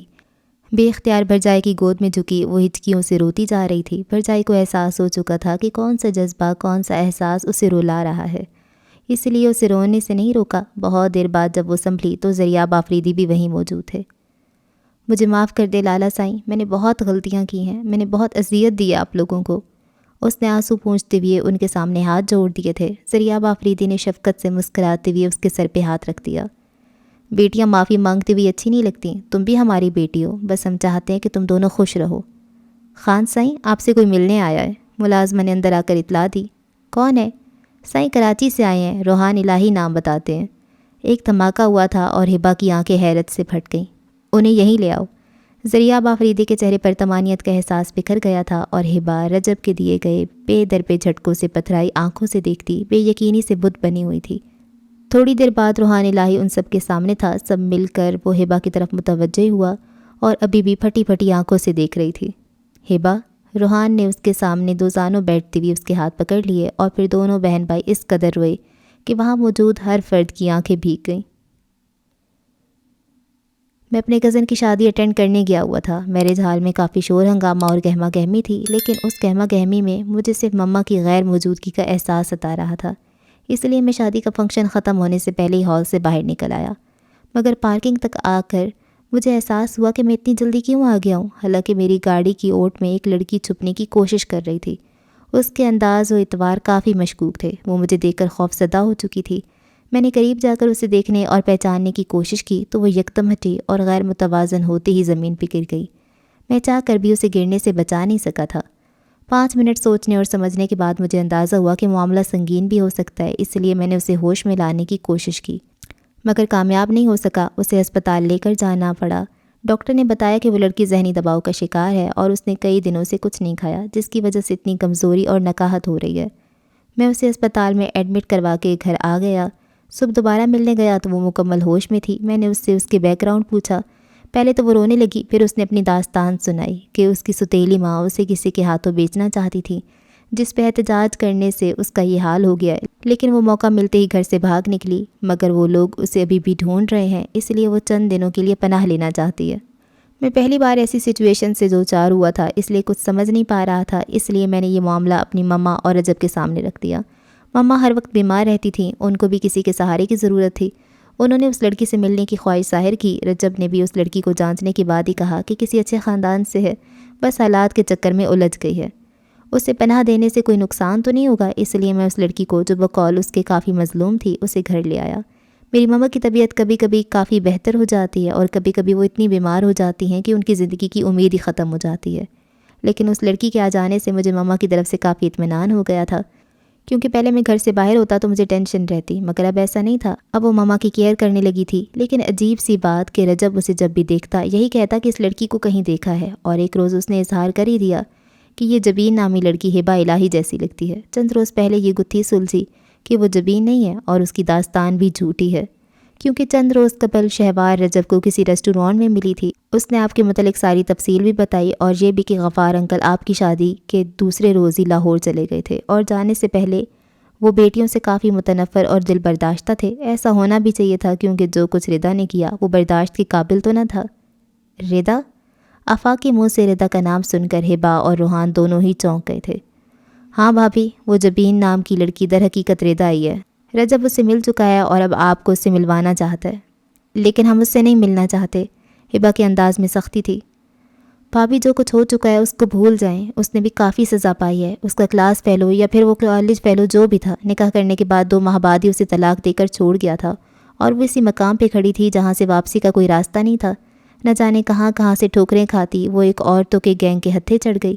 وہ اسے اپنے ساتھ شامل کرنا چاہتی تھی، جس سے انکار کی صورت میں اسے جسمانی ٹارچر کیا گیا اور بھوکا رکھنے کے ساتھ ساتھ کمرے میں بند رکھا۔ وہاں یہ تقریباً 2-3 ماہ اذیت کا نشانہ بنتی رہی، اور جب موقع ملا تو وہاں سے بھاگ آئی۔ اس لیے جب وہ مجھے ملی تو کافی خوف زدہ اور پریشان حال تھی، اور میں سوچ رہا ہوں کہ جو کچھ اس نے کیا اس کی دگنی سزا پا چکی ہے، اب اسے معاف کر کے آپ اس کا جینا آسان کر سکتے ہیں۔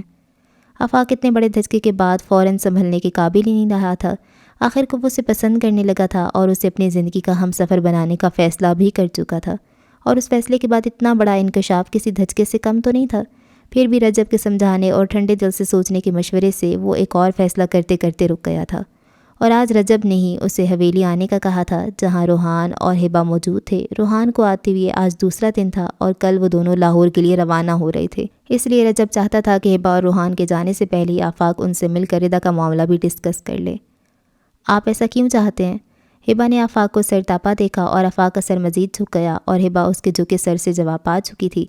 روحان بھی چپ ہو کے رہ گیا تھا۔ آفاق بھی اس راہ کا مسافر تھا جہاں سے کبھی کوئی لوٹ نہیں سکا تھا، اور نہ لوٹنے کی بے بسی انسان کو سر تسلیم خم پہ مجبور کر دیتی ہے۔ آفاق بھی مجبور تھا، وہ بھی ردا کو اتنی آسانی سے اپنی راہ سے نہیں ہٹا سکتا تھا، اور ہبہ اس کی مجبوری سمجھ چکی تھی۔ اسے آفاق کی کیفیت کا احساس ہو چکا تھا۔ حویلی سے نکلتے ہوئے اس کا دل بار بار گھبرا رہا تھا۔ وہ کسی انجانے خدشے سے اندر ہی اندر سہمی ہوئی تھی، لیکن اندر امڑنے والے ان خدشوں کو وہ زبان کی نوک پہ لاتے ہوئے ڈر رہی تھی۔ وہ حویلی سے جانے سے پہلے رجب آفریدی کو دیکھنا چاہتی تھی، اس سے ملنا چاہتی تھی، لیکن چاہنے کے باوجود وہ اس سے نہیں مل سکی تھی۔ بھرجائی، گلجانی اور ذریعہ آفریدی ہبہ کو جلدی واپس آنے کی تاکید کر رہے تھے۔ وہ ہر بات پہ سر ہلاتی رہی، مگر یہ نہ کہہ سکی کہ مجھے رجب آفریدی سے ملنا ہے۔ سفر کے دوران بھی وہ خاموشی تھی۔ ہبہ، میں کیا پوچھ رہا ہوں؟ کیا ہوا، اتنی چپ کیوں ہو؟ روحان نے دوبارہ اسے متوجہ کیا۔ نہیں، کچھ بھی نہیں، میں ٹھیک ہوں۔ وہ چونک کر متوجہ ہوئی۔ ہبہ، رجب کے گھر والے بہت اچھے ہیں، بہت اپنائیت ہے ان لوگوں میں، بلکہ خود رجب تو ان سے بھی زیادہ اچھا اور سمجھدار آدمی ہے۔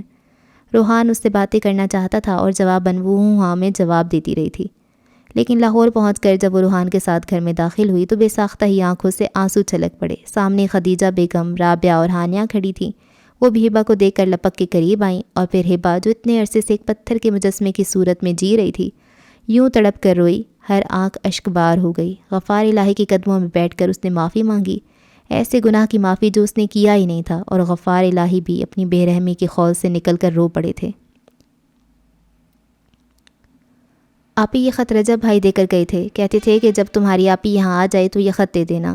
سب سے چھوٹی ہانیہ ایک لفافہ لے کر اس کے بستر کے قریب آ گئی، اور ہبہ رجب کا خط دے کر سر تاپا لرز اٹھی۔ وہ خود کہاں ہے؟ اس نے کانپتے ہاتھوں سے بمشکل لفافہ تھاما، دل سینے کے پنجرے میں پھڑ پھڑا رہا تھا۔ وہ کہہ رہے تھے کہ ایک تو ضروری کام نپٹا کر واپس پشاور آ جائیں گے۔ پشاور؟ ہبہ کا دل بیٹھنے لگا۔ پہلے وہ اتنے دنوں سے اس سے ملنے کے لیے بے چین ہو رہی تھی، بعد میں امید بنتی کہ ہو سکتا ہے لاہور میں ہی ملاقات ہو جائے، لیکن اب یہ امید بھی ختم ہو چکی تھی۔ اف میرے اللہ، کیوں کر رہا ہے وہ ایسا؟ میرے سامنے کیوں نہیں آ رہا؟ وہ سوچ سوچ کر چکرانے لگی تھی۔ جب وہ اسے دیکھنا نہیں چاہتی تھی وہ ہمہ وقت آنکھوں کے سامنے رہتا تھا، اب اسے دیکھنے کی تمنا جاگی تھی، وہ کہیں دکھائی ہی نہ دے رہا تھا۔ آپ ہی کہاں کھو گئی ہیں؟ ہانیہ نے اس کا کندھا ہلایا۔ کہیں نہیں، بس یوں ہی، اس نے سر جھٹکا۔ چند دن اپنا دھیان ہماری طرف ہی رہنے دیں، 2 سال تو دھیان دیا ہے نا ان پہ۔ اب کی بار رابعہ نے مداخلت کرتے ہوئے اسے چھیڑا۔ ہبا ان کو کیسے بتاتی کہ 2 سال بھی اس نے دھیان ان پہ ہی دیا تھا، اس پہ نہیں۔ آہستہ آہستہ لفافہ چاک کیا۔ ہبا، مجھے معاف کر دو، میں تمہاری خوشیاں پہلے نہیں ڈھونڈ سکا، مجھ سے اتنی دیر ہو گئی، مجھے نہیں پتہ تھا کہ تم کس کس گناہ کی سزا بھگت رہی ہو اور اتنی اذیت میں ہو۔ بہرحال دیر آئد درست آئد، تمہیں اپنے گھر والوں سے ملنا مبارک ہو اور تمہیں تمہاری خوشیاں بھی مبارک ہوں۔ آج کے بعد میں کبھی بھی تمہاری راہ کی رکاوٹ نہیں بنوں گا، رکاوٹ تمہیں پہلے بھی نہیں تھا۔ بس لالا سائیں ذرا جلد بازی میں پروپوزل لے کر تمہارے گھر چلے گئے، وہ شاید مجھے خوش دیکھنا چاہتے تھے، لیکن انہیں کیا پتہ چند خوشیاں سراب کی مانند ہیں، مل کر بھی نہیں ملتی، پھر بھی انسان ان کے پیچھے بھاگتا رہتا ہے۔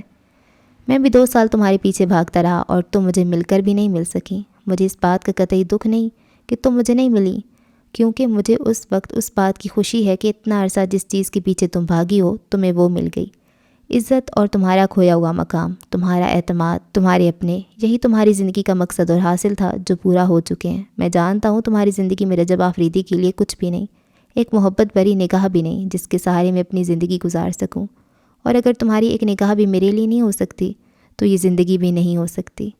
میں نے 2 سال تمہاری بے رخی کا عذاب سہا، ہمیشہ تمہاری ہر بات کو نظر انداز کیا ہے، کیونکہ کچھ لوگ کہتے ہیں محبت میں ثبات چاہتے ہو تو پہلے اپنی ذات کو بے ثبات کر دو، اور میں تو نہ جانے کب سے اپنی ذات کو بے ثبات کیے بیٹھا ہوں، لیکن ابھی تک محبت میں ثبات نہیں پا سکا۔ خیر، یہ بھی اپنی اپنی قسمت۔ تم اب میری ہر پابندی سے آزاد ہو، اپنے ماں باپ کے پاس رہنا چاہو تو رہ سکتی ہو، ورنہ دوسری صورت میں تمہیں میرے بعد بھی حویلی کے دروازے کھلے ملیں گے، کیونکہ تم حویلی کی مالک ہو اور مالک پہ کبھی در بند نہیں ہوتا۔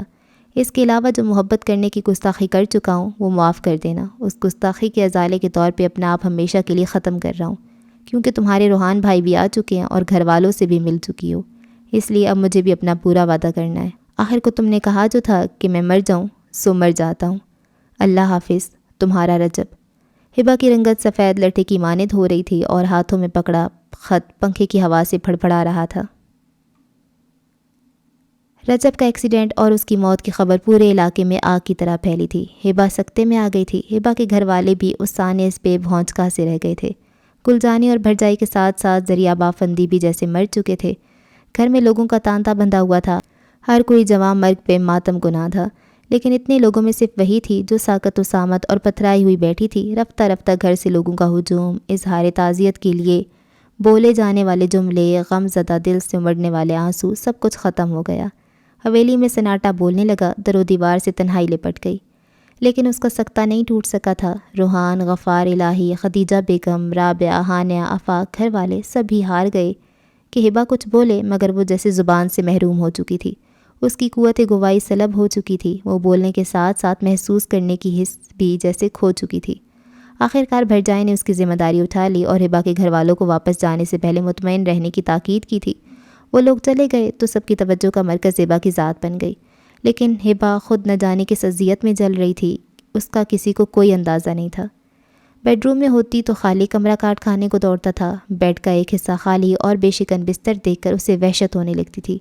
اپنے دل میں جھانکتی تو اپنے لیے ہی نفرت کا پہاڑ کھڑا دکھائی دیتا، ہر طرف ویرانی ہی ویرانی تھی، سناٹے کے سوا کچھ نہ تھا۔ وہ سرد ہو چکی تھی، اس کے احساسات بھی منجمد ہو چکے تھے۔ ایسے حالات میں بھرجائی کو یقین تھا کہ وہ برف کی مورت اسی روز پگھلے گی جب کوئی پرتپش احساس جاگے گا، اور آج ایسا ہی ہوا تھا۔ ڈاکٹر سے پریگننسی کا سن کر وہ پاگل ہو اٹھی تھی اور مسلسل اپنے آپ کو قاتل کہی جا رہی تھی۔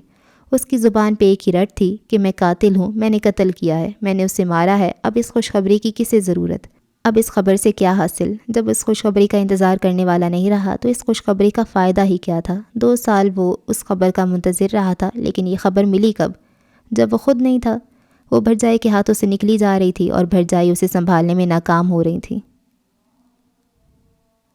بے ہوشی کا انجیکشن ہی اس کی تڑپ کو کم کر سکا تھا، ورنہ وہ اتنی آسانی سے سنبھلنے والی نہیں تھی۔ جب وہ ہوش میں آئی تو آنسوؤں کا سیلاب امڑ آئے تھے، تکیے میں منہ چھپائے وہ ہچکیوں سے رو رہی تھی۔ اس کا دماغ سوچ سوچ کر مفلوج ہونے کے قریب تھا اور دل کی دھڑکنیں بین کر رہی تھیں۔ اسے رجب آفریدی کی موت ہی نہیں، پچھتاوے بھی ڈس رہے تھے، اور ان پچھتاووں کا زہر اس وقت اتنا تھا کہ اس کی روح نیلو نیل ہو رہی تھی۔ اس نے یونیورسٹی سے لے کر اب تک رجب آفریدی کی ذات کو چرکے لگائے تھے، اور ان 2 سیالوں میں تو زیادہ ہی صفاقی اور بے رحمی کی حد کر ڈالی تھی۔ وہ ذرا خوش ہونے کی کوشش کرتا، وہ اپنی نفرت سے سب کچھ ملیا میٹ کر ڈالتی تھی۔ وہ جتنا قریب آنے کی کوشش کرتا وہ اتنا ہی دور ہوتی چلی جاتی تھی۔ اس نے آج تک ایک بار بھی رجب آفریدی کو اچھی نگاہ سے نہیں دیکھا تھا، لیکن جب دیکھا تو آخری بار ہی دیکھا تھا، اور اس دیکھنے کا درد، اس دیکھنے کی تڑپ آج بھی اس کے دل میں ترازو تھی۔ وہ چاہ کر بھی رجب کی آنکھوں کا آخری تاثر دل سے محو نہیں کر سکی تھی، اور کر بھی کیسے سکتی تھی؟ آخر رجب کی بے لوث محبت نے بھی تو ایک نہ ایک دن اپنا آپ منوانا ہی تھا۔ اس نے اپنی ذات کو بے ثبات کیا تھا، اپنی پوری ہستی کی نفی کی تھی، تو ایک دن محبت نے اسے ثبات تو کرنا ہی تھا۔ اس کی محبت تو اپنا آپ منوا چکی تھی، ہبا کے دل پہ نقش ہو کر امر ہو گئی تھی، لیکن اب وہ اذیت میں تھی کہ رجب آفریدی کو کیسے بتائے کہ ہاں تمہاری محبت جیتی اور میری نفرت ہار گئی۔ تم فاتح عالم ہو، تمہاری محبت فاتح عالم ہے، کیونکہ تمہاری محبت سچی تھی، بے غرض اور مخلص تھی، مضبوط تھی، اس لیے اپنے مقام پہ قائم رہی۔ باقی سب کچھ مٹ گیا، غفار الہی کی نفرت مٹ گئی، روحان الہی کی بدگمانی دھل گئی، ہبا کی ذات ہار گئی، اس سے بچھڑے ہوئے رشتے مل گئے، سب کچھ اس کی محبت کا ہی تو اعجاز تھا، اس کی محبت کا بویا ہوا بیج تھا جو اب پھلدار درخت بن گیا تھا۔ لیکن وہ نہ اس درخت کی چھاؤں دیکھ سکا تھا، نہ ہی اس کے پھل کا ذائقہ چکھ سکا تھا۔ یہی احساس ہبا آفریدی کو کچوکے لگا رہا تھا۔ وہ نادم تھی، پچھتاوا اور ملال دل سے نکالے نہیں نکل رہے تھے۔ وہ رجب آفریدی کی کمی بھلائے نہیں بھول سکتی تھی۔ رات دن میں اور دن ہفتوں میں بدلے تو مہینوں کی رفتار میں اضافہ ہوتا چلا گیا۔ ہبا پہ چھایا ہوا سکتہ تو ٹوٹ گیا تھا، مگر دل میں پھیلے ملال کا حصار ٹوٹ کے نہیں دے رہا تھا۔ وہ گلجانی، بھرجائی، زریاب آفریدی اور اپنے گھر والوں کا نئے آنے والے مہمان کے لیے اتنا جوش و خروش دیکھتی تو گھنٹوں کرتی رہتی کہ وہ لوگ کتنی جلدی رجب کو بھول کر کسی نئے فرد کے لیے خوش ہو رہے ہیں، اور کتنی آسانی سے ہبا کو بھی فراموش کر چکے تھے۔ بس ایک بھرجائی ہی تھیں جو اس کا خیال رکھتی تھیں، اس لیے آج ہسپتال جانے سے پہلے وہ بھرجائی کا ہاتھ تھام چکی تھی۔ بھرجائی، آپ بہت اچھی ہیں، مجھ سے آج تک جتنی بھی گستاخیاں ہوئی ہیں مجھے معاف کر دیجیے گا۔ میں نہیں جانتی کہ میں زندہ بھی رہوں گی یا نہیں، لیکن جس حال میں بھی ہوئی آپ کا خلوص، آپ کی محبت نہیں بھلا سکوں گی، اور پلیز میرے لیے دعا کیجیے گا کہ مجھے رجب آفریدی بھی معاف کر دے۔ اس کی آنکھوں میں آنسو جھلملا رہے تھے۔ پگلی، تو ہمارے لیے خوشیاں لینے جا رہی ہے، اللہ انشاءاللہ تیرا دامن خوشیوں سے بھر کے بھیجے گا، تیرے سارے غم مٹ جائیں گے، سب کی آزمائش کے دن ختم ہو گئے ہیں، تمہارے بھی ہو جائیں گے، اللہ سے بہتری کی امید رکھو۔ تمہیں شاید پتہ نہیں کہ رجب کو اپنے بچوں کا کتنا شوق تھا، وہ کہتا تھا میرے جتنے بھی بچے ہوئے وہ لالا سائیں کے بچے ہوں گے۔ بھرجائی کہہ رہی تھیں اور وہ اس کے ذکر پہ ضبط کرتے کرتے بھی پھوٹ پھوٹ کے رو پڑی تھی۔ ارے پاگل، تو رو رو کر ہی مر جائے گی، دیکھ تیرے لالا سائیں کو پتہ چلا تو ڈانٹنے کے لیے پہنچ جائیں گے، شاباش چپ ہو جا۔ وہ اسے لپٹا کر بہلانے لگیں، مگر ہبا کا بہلنا اتنا آسان نہیں تھا۔ بچے کی پیدائش کے بعد بھی اس کی آنکھیں خالی خالی تھیں، اس کا احساس کا دامن ابھی بھی ویران تھا، اس کے دل میں اپنے بیٹے کو دیکھنے کی کوئی تمنا نہیں تھی، مگر اس کے علاوہ ہر فرد کا چہرہ خوشی سے جگمگا رہا تھا۔ ہسپتال میں مٹھائیاں بانٹی جا رہی تھیں، ہر ایک کی زبان پہ مبارک کا لفظ تھا، لیکن جس کو سب سے زیادہ خوشی ہونی چاہیے تھی وہ غم اور افسردگی کی لپیٹ میں تھی۔ آپ ہی، اس کی آنکھیں تو بالکل رجب بھائی کی طرح ہیں، اور ہونٹ بالکل آپ جیسے۔ رابعہ کے لہجے سے خوشی اور پیار چھلک رہا تھا۔ ہبا نے لب بھینچتے ہوئے رخ دوسری سمت موڑ لیا۔ رابعہ نے اس کی اس حرکت پہ گردن موڑ کر بھرجائی اور ہانیہ کو دیکھا، وہ بھی ہبا کا انداز دیکھ چکی تھیں۔ ہسپتال سے ڈسچارج ہو کر حویلی آنے تک وہ لوگ اس خوشی کو سیلیبریٹ کرتے رہے۔ آفاق ہر کام میں پیش پیش تھا، صرف ردا شامل نہیں تھی، کیونکہ غفار الہی نے اسے قبول کرنے سے انکار کر دیا تھا۔ وہ اس کی غلطی نظر انداز نہیں کر سکتے تھے، اس لیے وہ اپنے باپ سے شرمندگی کی وجہ سے اپنوں کی خوشیوں اور غموں میں شریک ہونے سے قاصر تھی۔ البتہ باقی سب اسے معاف کر چکے تھے، لیکن جب تک غفار الہی اسے معاف نہ کرتے وہ اپنے دل میں اٹکی پھانس اور ماتھے پہ تحریر ندامت سے پیچھا نہیں چھڑا سکتی تھی۔ رابعہ بیٹا، اپنی آپی کو کمرے میں چھوڑ آؤ۔ بچے اور ہبا کی نظر اتارنے کے بعد بھرجائی نے اشارہ کیا، اسے تھوڑی دیر ہمارے پاس ہی رہنے دیں۔ روحان اور ہانیہ نے بچے کو روک لیا تھا۔ ارے جانے دو بیٹا، ابھی تک اس کی ماں نے تو اسے دیکھا ہی نہیں، گلجانی نے ٹوکا، تھوڑی دیر بعد بھیج دیں گے۔ وہ لاپرواہی سے بولے تو گلجانی خفگی سے گھورتی ہوئی وہاں سے اٹھ گئیں۔ وہ لوگ کہکا لگا کر ہنس دیے۔ اچھا آپ ہی آپ آرام کریں، ابھی آپ کے لیے کھانا بھجواتے ہیں۔ رابعہ اسے بیڈ تک چھوڑ کے گئی تھیں، اور اس کے جاتی اس نے تکیہ چہرے پہ رکھ لیا تھا۔ تھکن کی وجہ سے رو رہی ہو یا پھر میں یاد آ رہا ہوں؟ بھاری مردانہ آواز آس پاس ہی سنائی دی۔ ویسے یار بہت خوبصورت ہو گئی ہو، نہ جانے یہ میری محبت کا کرشمہ ہے یا پھر ان آنسوؤں کا اثر۔ آواز کے ساتھ آہٹیں بھی سنائی دینے لگی تھیں، اور وہ اپنا وہم سمجھ کر چہرے سے تکیہ ہی نہیں ہٹا رہی تھی۔ ارے یار کچھ تو بولو، ورنہ دوبارہ چلا گیا تو واپس بھی نہیں آؤں گا۔ اب کی بار وہ جھنجھلایا ہوا لگ رہا تھا اور ہبا نے مرے مرے انداز سے چہرے سے تکیہ ہٹا دیا۔ وہ بیڈ پہ اس کے پہلو میں بے حد قریب بیٹھا تھا۔ ہبا اپنے اس قدر جیتے جاگتے وہم سے اور زیادہ دل برداشتہ ہو گئی۔ ہبا کی آنکھوں سے آنسو بہہ نکلے۔ کاش کہ تم سچ مچ میرے سامنے میرے اتنے ہی قریب ہوتے جتنے نظر آ رہے ہو۔ آج جو تحفہ تم نے مجھے دیا ہے اس کا شکریہ میں تمام عمر ادا نہیں کر سکوں گا، بلکہ ہمیشہ احسان مند رہوں گا، تمہارا بھی اور اپنے رب تعالیٰ کا بھی۔ وہ جھک کر اس کے ماتھے پہ بوسہ دے رہا تھا، پھر وہاں سے اٹھ گیا اور ہبا کو احساس ہوا کہ اس کے ماتھے پہ دیے جانے والے بوسے میں زندگی تھی، مکمل زندگی، اور زندگی کی حرارت بھی، اور یہ زندگی کا ہی احساس تھا کہ وہ چونک گئی۔ اس نے تڑپ کر ڈریسنگ ٹیبل کے سامنے کھڑے رجب آفریدی کو دیکھا۔ وہ اپنے بال سنوارتا شاید سرشاری کی کیفیت میں کچھ گنگنا بھی رہا تھا، پھر پرفیوم اٹھا کر اسپرے کیا۔ تب تک ہبا ننگے پیر چلتی اس کے قریب آ چکی تھی۔ وہ اسے اس طرح کھویا کھویا سا دیکھ کر ٹھٹکا، پھر اس کی کیفیت سمجھ گیا۔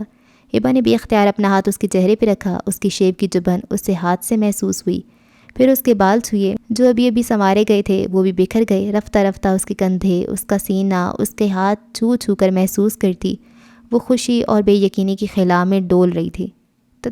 تم زندہ ہو؟ تم ٹھیک ہو؟ تم ٹھیک ہو؟ تم زندہ ہو؟ وہ گھٹی گھٹی آواز میں بولی، اس کا حلق جیسے بند ہو رہا تھا۔ ہاں میں زندہ ہوں اور ٹھیک بھی ہوں۔ اس نے ہبا کے آنسو پونچھے تو وہ تڑپ کے اس سے لپٹ گئی اور رجب آفریدی کو لگا کہ پوری کائنات اس کی مٹھی میں، اس کے حصار میں آ گئی ہو۔ وہ دل ہی دل میں اللہ کے حضور اس کا شکرانہ ادا کرنے جھک گیا تھا۔ کیوں چلے گئے تھے تم؟ کیوں چلے گئے تھے؟ کیوں مجھے اتنی سزا دی؟ کیوں اتنا دکھ دیا؟ وہ بلک بلک کے روتی شکوے بھی کر رہی تھی۔ اگر اتنا دکھ نہ دیتا تو آج اتنی خوشیاں بھی نہ دیکھ سکتا، آج ہبا آفریدی کی اپنے لیے اتنی تڑپ، اتنی محبت بھی نہ دیکھ سکتا، تمام عمر یوں ہی ترس کے گزار دیتا۔ وہ اسے حصار میں لیے کہہ رہا تھا اور ہبا نے حیرت سے سر اٹھا کر اسے دیکھا۔ ہاں یار، ایسا کرنے کے سوا کوئی چارہ بھی تو نہ تھا۔ تمہارے سوئی ہوئے دل کو جگانے کے لیے مجھے جھوٹ موٹ کی موت کو گلے لگانا ہی پڑا، ورنہ تو مجھے یقین ہو چلا تھا کہ تم کبھی بھی میرا احساس نہیں کر سکتے۔ یہ تو بلا ہو روحان کا جس نے میرا ساتھ دیا اور میری محبت، میرا حق مجھے دلا دیا۔ روحان؟ وہ اور الجھی۔ یار میں نے روحان کو بتایا تھا کہ تم نے آج تک میرے ساتھ کیا سلوک روا رکھا ہے اور ابھی تک تم مجھ سے بدگمان ہو۔ تب اس نے مشورہ دیا کہ کچھ عرصہ کے لیے اس کی آنکھوں سے اوجھل ہو جاؤ۔ جب ہر پل ہر لمحہ اس کا احساس اس کی پرواہ کرنے والا نہ رہا تو بہت آسانی سے کل آ جائے گی، تب اسے تمہاری قدر بھی ہوگی۔ سو ہم اپنے اکلوتے سالے کا مشورہ مان گئے اور خالی گاڑی کا ایکسیڈنٹ کروا دیا۔ ویسے یار، جو 6 ماہ تم نے میرا سوگ منایا ہے، ماتم کیا اور اتنے آنسو بھی بہائے ہیں، کیا پوچھ سکتا ہوں کہ تم نے میری لاش دیکھی تھی؟ آخر میں وہ شرارت سے بولا اور ہبا کا منہ حیرت سے کھل گیا۔ وہ سب تو کہہ رہے تھے گاڑی دریا میں گری اور لاش نہیں مل رہی، اور ہبا کو کچھ سمجھ نہ آ رہا تھا۔ یکدم اس کے حصار سے نکلی، مگر رجب نے اسی رفتار سے اسے دوبارہ جکڑ لیا تھا۔ چھوڑو مجھے، جھوٹے فریبی دھوکے باز، تمہیں میرا ذرا بھی خیال نہیں آیا؟ تمہیں احساس تک نہیں ہوا کہ اگر مجھے کچھ ہو جاتا تو؟ وہ یکدم روحانسی ہو گئی اور غصے سے لڑتی جھگڑتی اس کے سینے پہ مکوں کی برسات کر چکی تھی، اور وہ کہے لگاتا بہت آرام سے اس کی یہ پیار بھری مار کھا رہا تھا۔ یہی اس کی عمر بھر کے لیے سزا تھی۔ وہ اپنوں کے ہوتے ہوئے بھی ان کی اپنائیت سے محروم تھی اور اسے اب ہمیشہ یوں ہی محروم ہی رہنا تھا۔ اس نے ایک وقتی خواہش اور وقتی جذبات کے آگے ماں باپ کی عزت روندی تھی، باپ کی گردن جھکائی تھی۔ ماں کی تربیت کو داغ لگایا تھا تو بدلے میں یہ سزا، یہ محرومی تو پانا ہی تھی۔ نہ ان کے دکھ سکھ میں شریک ہو سکتی تھی، نہ اپنے دکھ درد میں شامل کر سکتی تھی، کیونکہ اس جیسی کمزور کردار کی لڑکیوں کے ساتھ ایسا ہی ہونا چاہیے تھا۔